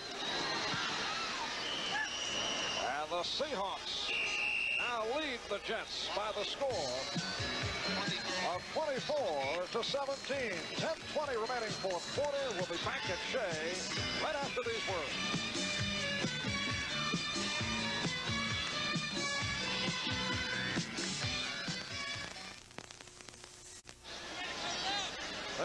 Robinson warming up for the New York Jets. We might see a replacement for Richard Todd as you look at that Seahawk drive, 6:38. That is called ball control. Yes, sir. And the key play, that field goal fake, with Zorn able to pick up the first down off the penalty. The kickoff comes from the 50, and here's Bruce Stevens on the return, the rookie free agent out of Columbia, who is the fastest man on the squad. That's Stevens to the 50, Stevens to the 40, and all the way down across the 35-yard line, but a penalty marker has been thrown down. Way downfield, a flag on the play. It's going to be taken all the way back, Marv. Flipping on the Jets. But you know, it's amazing how things like this happen. 15 yards added holding against the Jets. 15 yards assessed on the kickoff. Normally, you think you're not going to have a chance to get a good return. Sometimes when a guy bobbles the ball on the kickoff return, he seems to make 4 yards. Incredible, but it's all for naught. Then you see the end of it. Excellent speed. The fastest guy on the Jets team. Well, you should have saved some of it. Take it all the way back.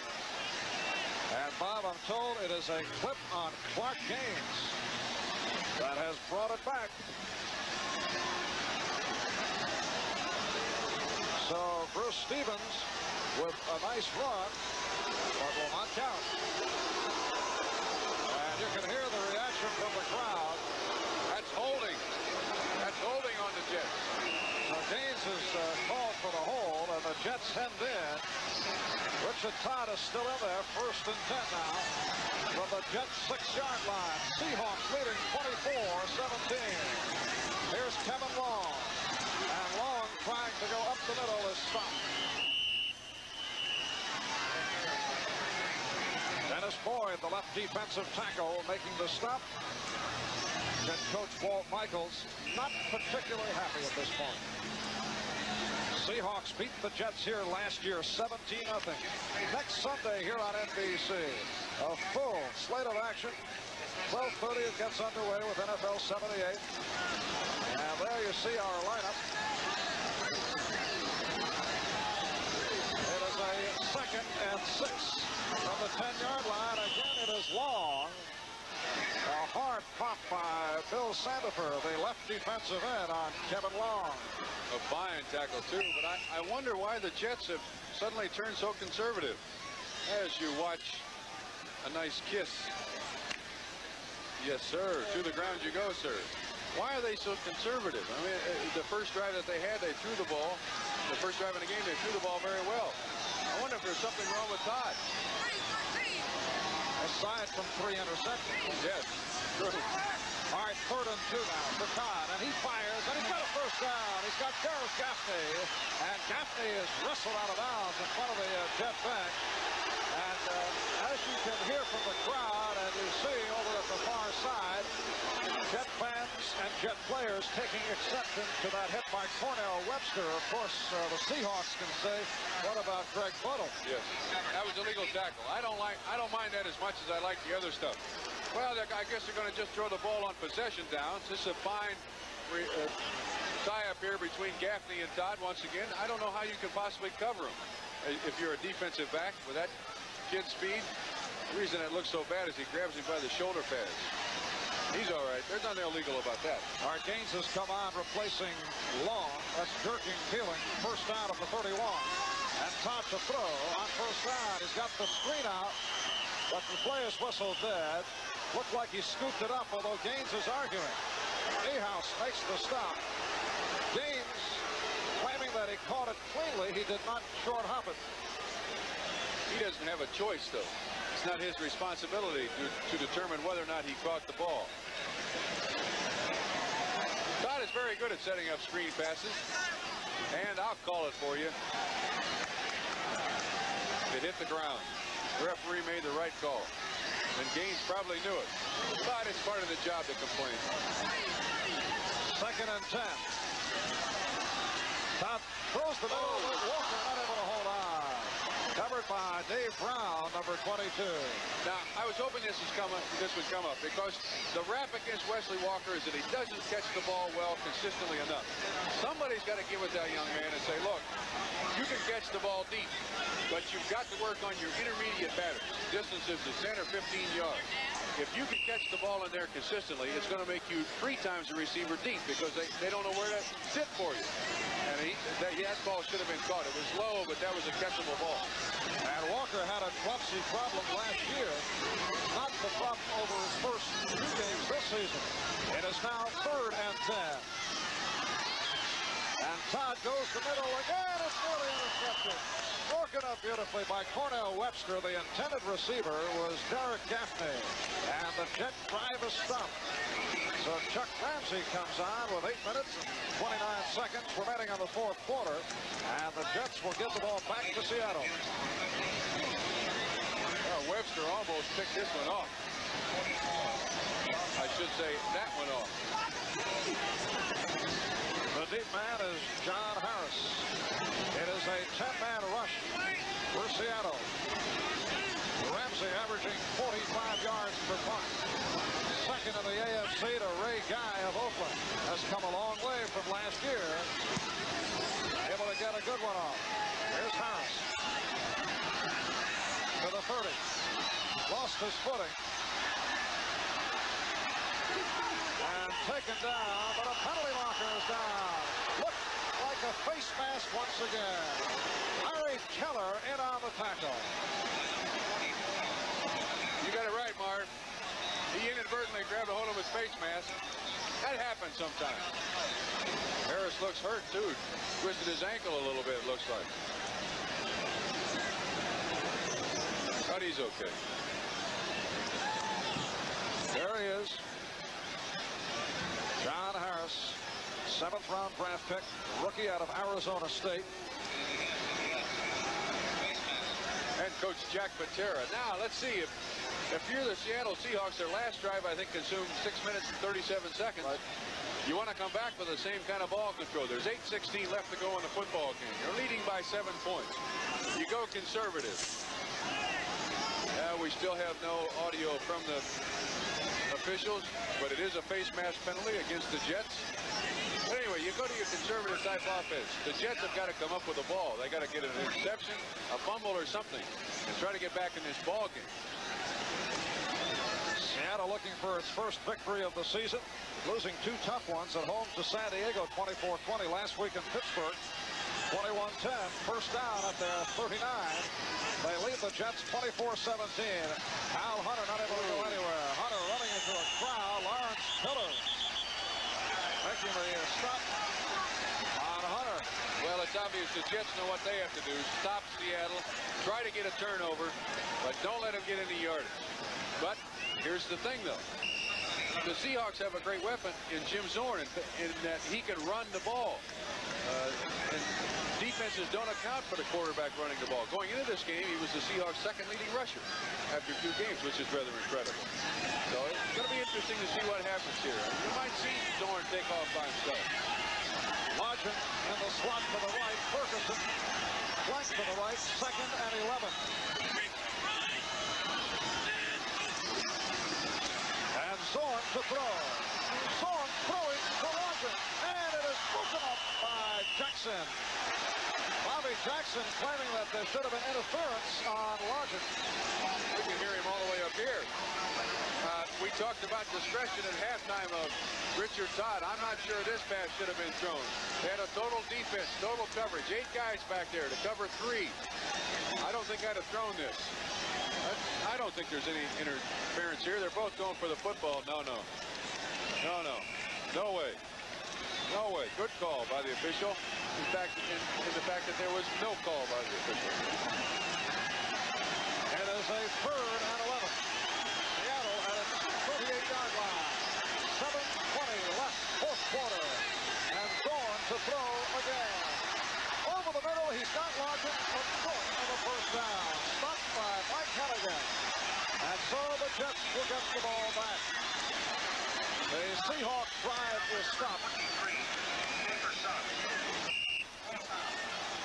Bruce Stevens to drop back in single safety. Bruce Hopper apparently was shaken up earlier today and has not seen action in the second half. I'll bet we see the Jets throw the ball this time. They got to get back in this ball game. 6:45 left to go, trailing by 7 points. There's Stevens awaiting the Herman Weaver punt. Good hang time. Stevens lets it go, but it takes the Seattle bounce, and it's down inside the 5-yard line by Doug Long. There couldn't have been a better time for a kick like that. Dead on the 4-yard line, make it the 5-yard line. The Jets got first and 96. And there's a timeout. Seattle up 24-17. We'll be back in a moment.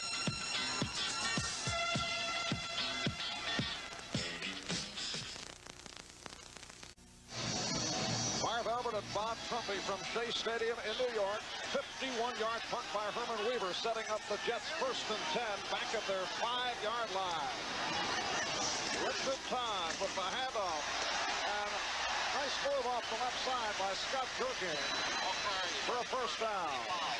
Sammy Green, left linebacker, with help from John Harris, the free safety, making the stop on Durkin. I've noticed one thing about the Jets offense when they run it. They like to go over Chris Ward from Ohio State, their #1 draft choice this year.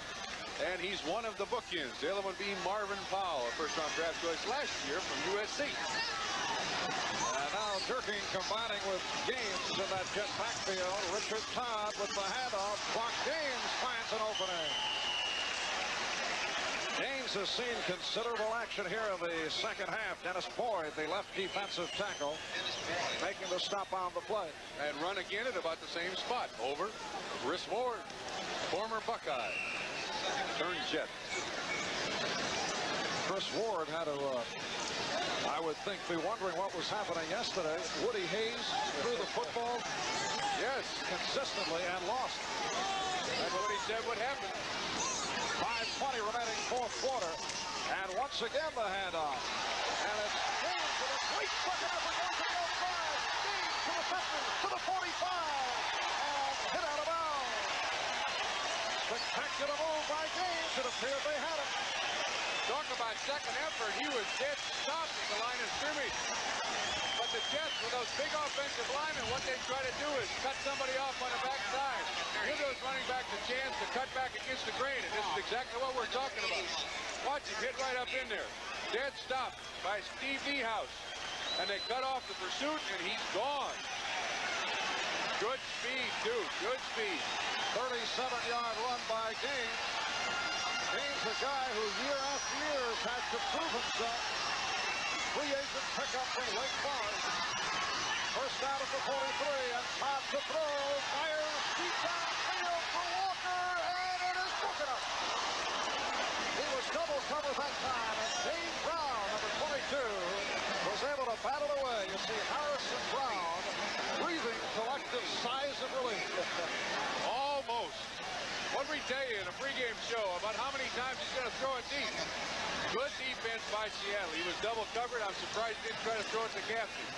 But nevertheless, they're going to do that again before the game is over. They got to get 7 points and get them in a hurry. Coming up following the Jets and Seahawks, complete rundown of the scores around the National Football League on the NFL Report. Bobby Jones now has come in at wide receiver, flank to the left. It is a second and 10 at the Seattle 43. Jets trail by 7, 24-17. And Todd dumps it over the middle. Kevin Long not able to hold on. That's a big play. Green and Butler covering. And this makes for a third and 10. Took his eye off of it, Marv. And here's the man that threw it. I'm sure he's saying, well, now he's getting some input from the sidelines, it appears. They're alternating wide receivers. Gaffney comes in with the play. That should have been caught.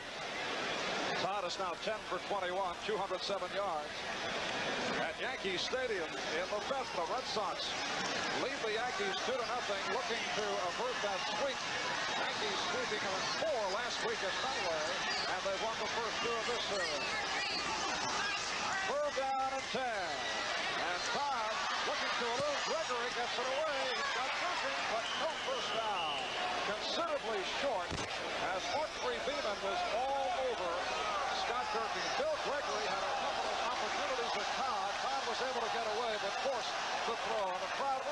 Jets to go for it with 4:35 remaining in this fourth quarter, and the Jets will go for it. Not looking to give up the football, trailing here 24-17. Kevin Long checks back in. This is the game right here. They make a first down. They got a good chance. Look for one of the backs out in the backfield, Marv. And the Jet fans love it. Fourth and 6. Long and Durkin on the running backs. 4th and 6 for Todd. He's got him. And he's got the first down. Kevin Long. Again with the second effort, pulling his way forward. They are calling for the yardsticks. From this angle, it appears that Long has picked it up. Well, now it's really up to the official where he spots it. That's all we're going to wait for. And once again, Long out of the backfield. Very smart move. You watch Todd take his time on this one. He waits, he waits, he waits. Gives those linebackers a chance to get real deep. This is going to be a close measurement. Very close. It could be the ball game. They got it. They got it. Here we go.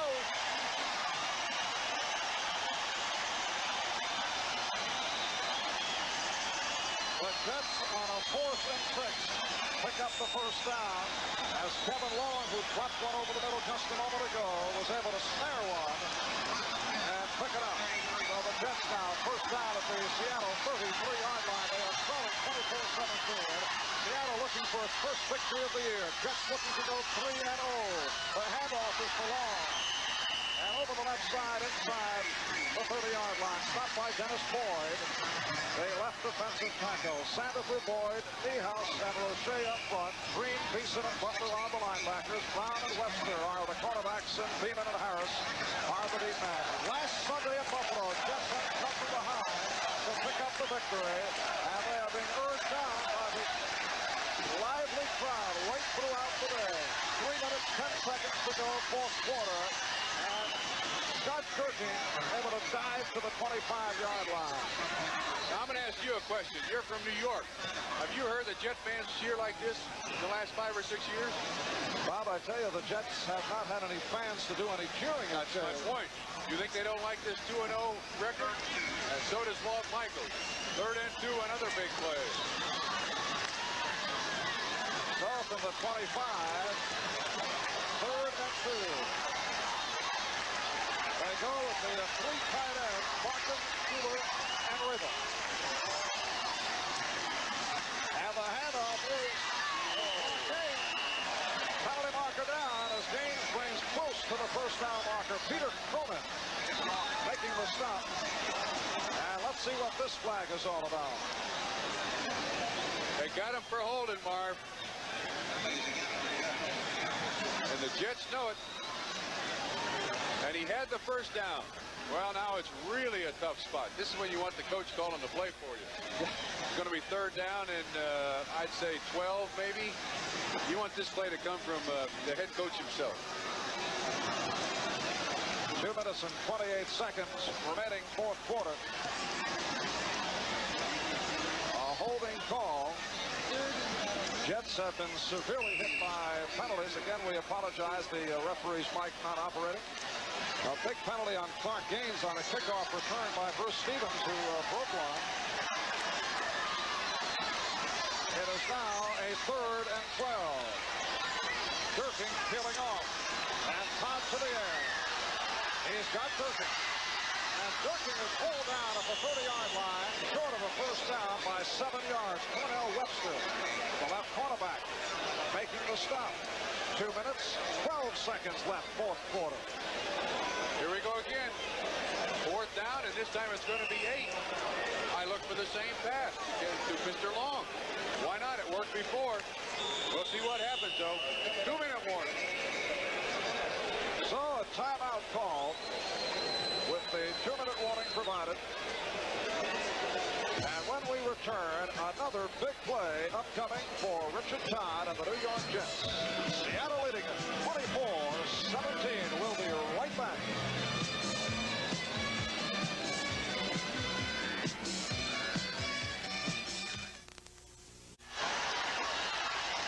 Remaining in the fourth quarter. Jets now 4th and 7 at the Seattle 30-yard line. Seahawks leading 24-17. And here's the play. Very big. Bill Gregory, number 77. The long-time Dallas Cowboy, making his first start for Seattle this afternoon, gets to the quarterback, Richard Todd, to end this Jet drive. The Seahawks will take over. And Jack Matera is smiling. I can't believe it. We'll watch Bill Gregory on Chris Ward. Experience against the rookie. That's on Chris Ward. No way. No way. And there's a timeout call. We'll be back in just a moment.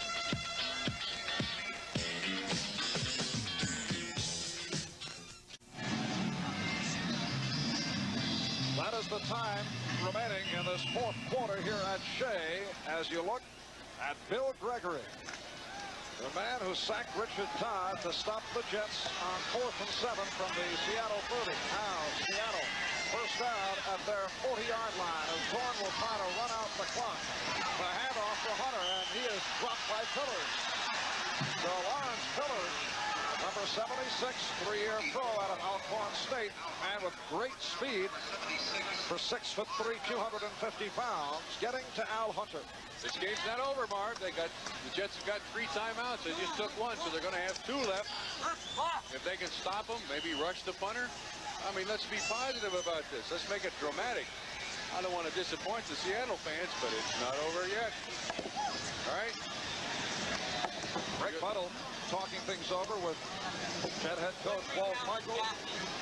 It is a 2nd and 15 for Seattle back at the 35-yard line, setting the Jets defensively. Pillars, Salam, and Klecko up front as you see a minute 49 remaining in this fourth quarter.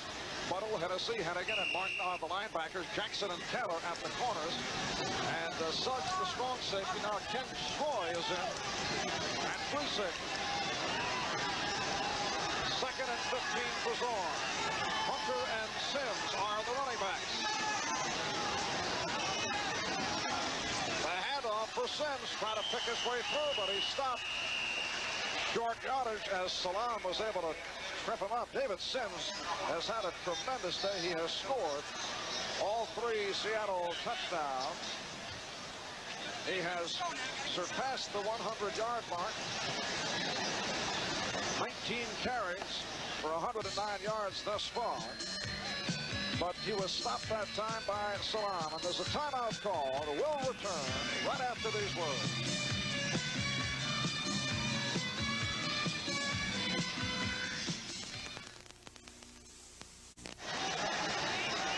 Coming up following the Jets and the Seahawks here on NBC, the Spurry NFL Report. It is a 3rd and 13 now for Zorn and the Seahawks. Minute 45 left fourth quarter.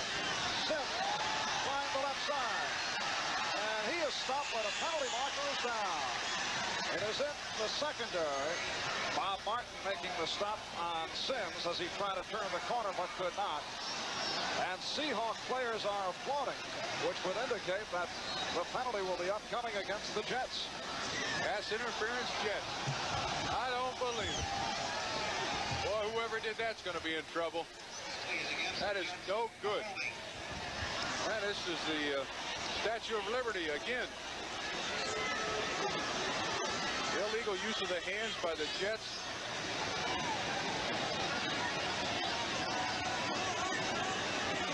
Well, I can't really see it on that play. It was thrown on the other side of the field.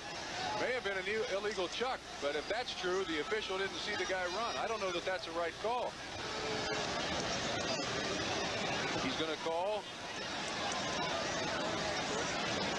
pass interference. Well, I don't know how you can do that. Unless maybe the quarterback looks like he's going to throw it when he hands it off. Mr. Michaels, you have a point of question, sir. Well, the Jets have killed themselves on penalties right throughout. It is a first down for Seattle at their 45. As Sims again takes the handoff and will 7-8 7-8 yards on the play. Schaefer Suggs. A strong safety making the stop. The Jets have only one timeout remaining. So the clock is running. A minute 20 left in this fourth quarter. And Seattle leading it 24-17 on 3 touchdowns by David Sims and a 45-yard field goal by Efren Herrera. Seattle looking to go in the books with their first win of this 1978 season.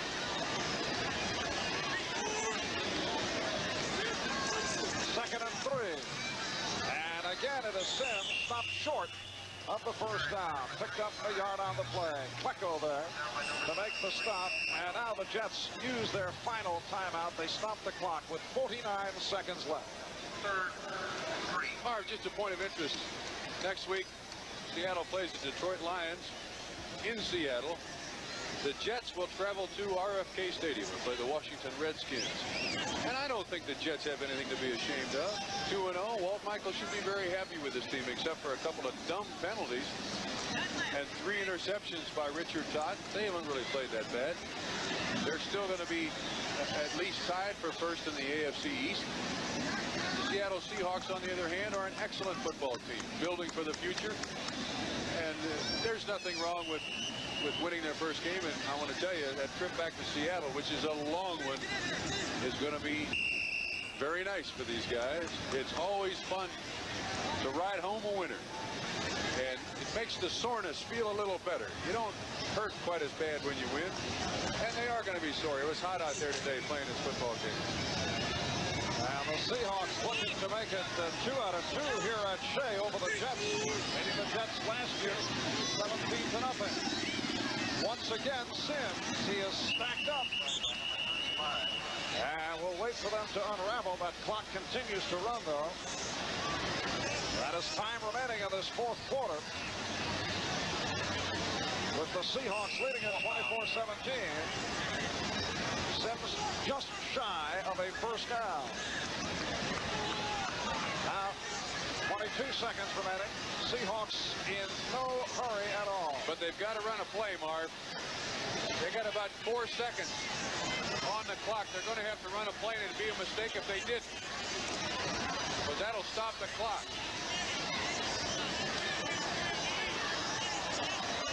All right, you see it counting down. That's a mistake. There's a delay of game. Now you see that the clock doesn't start until the ball is snapped. That's a mistake, and it's fourth down, and the change of possession, the clock stops again.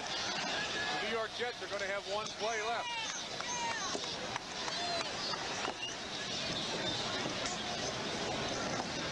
Seconds remaining. They have reset the clock. It shows 4 now. Off this delay of game, it is placed back to the 49-yard line. I should say the Jets might have another play.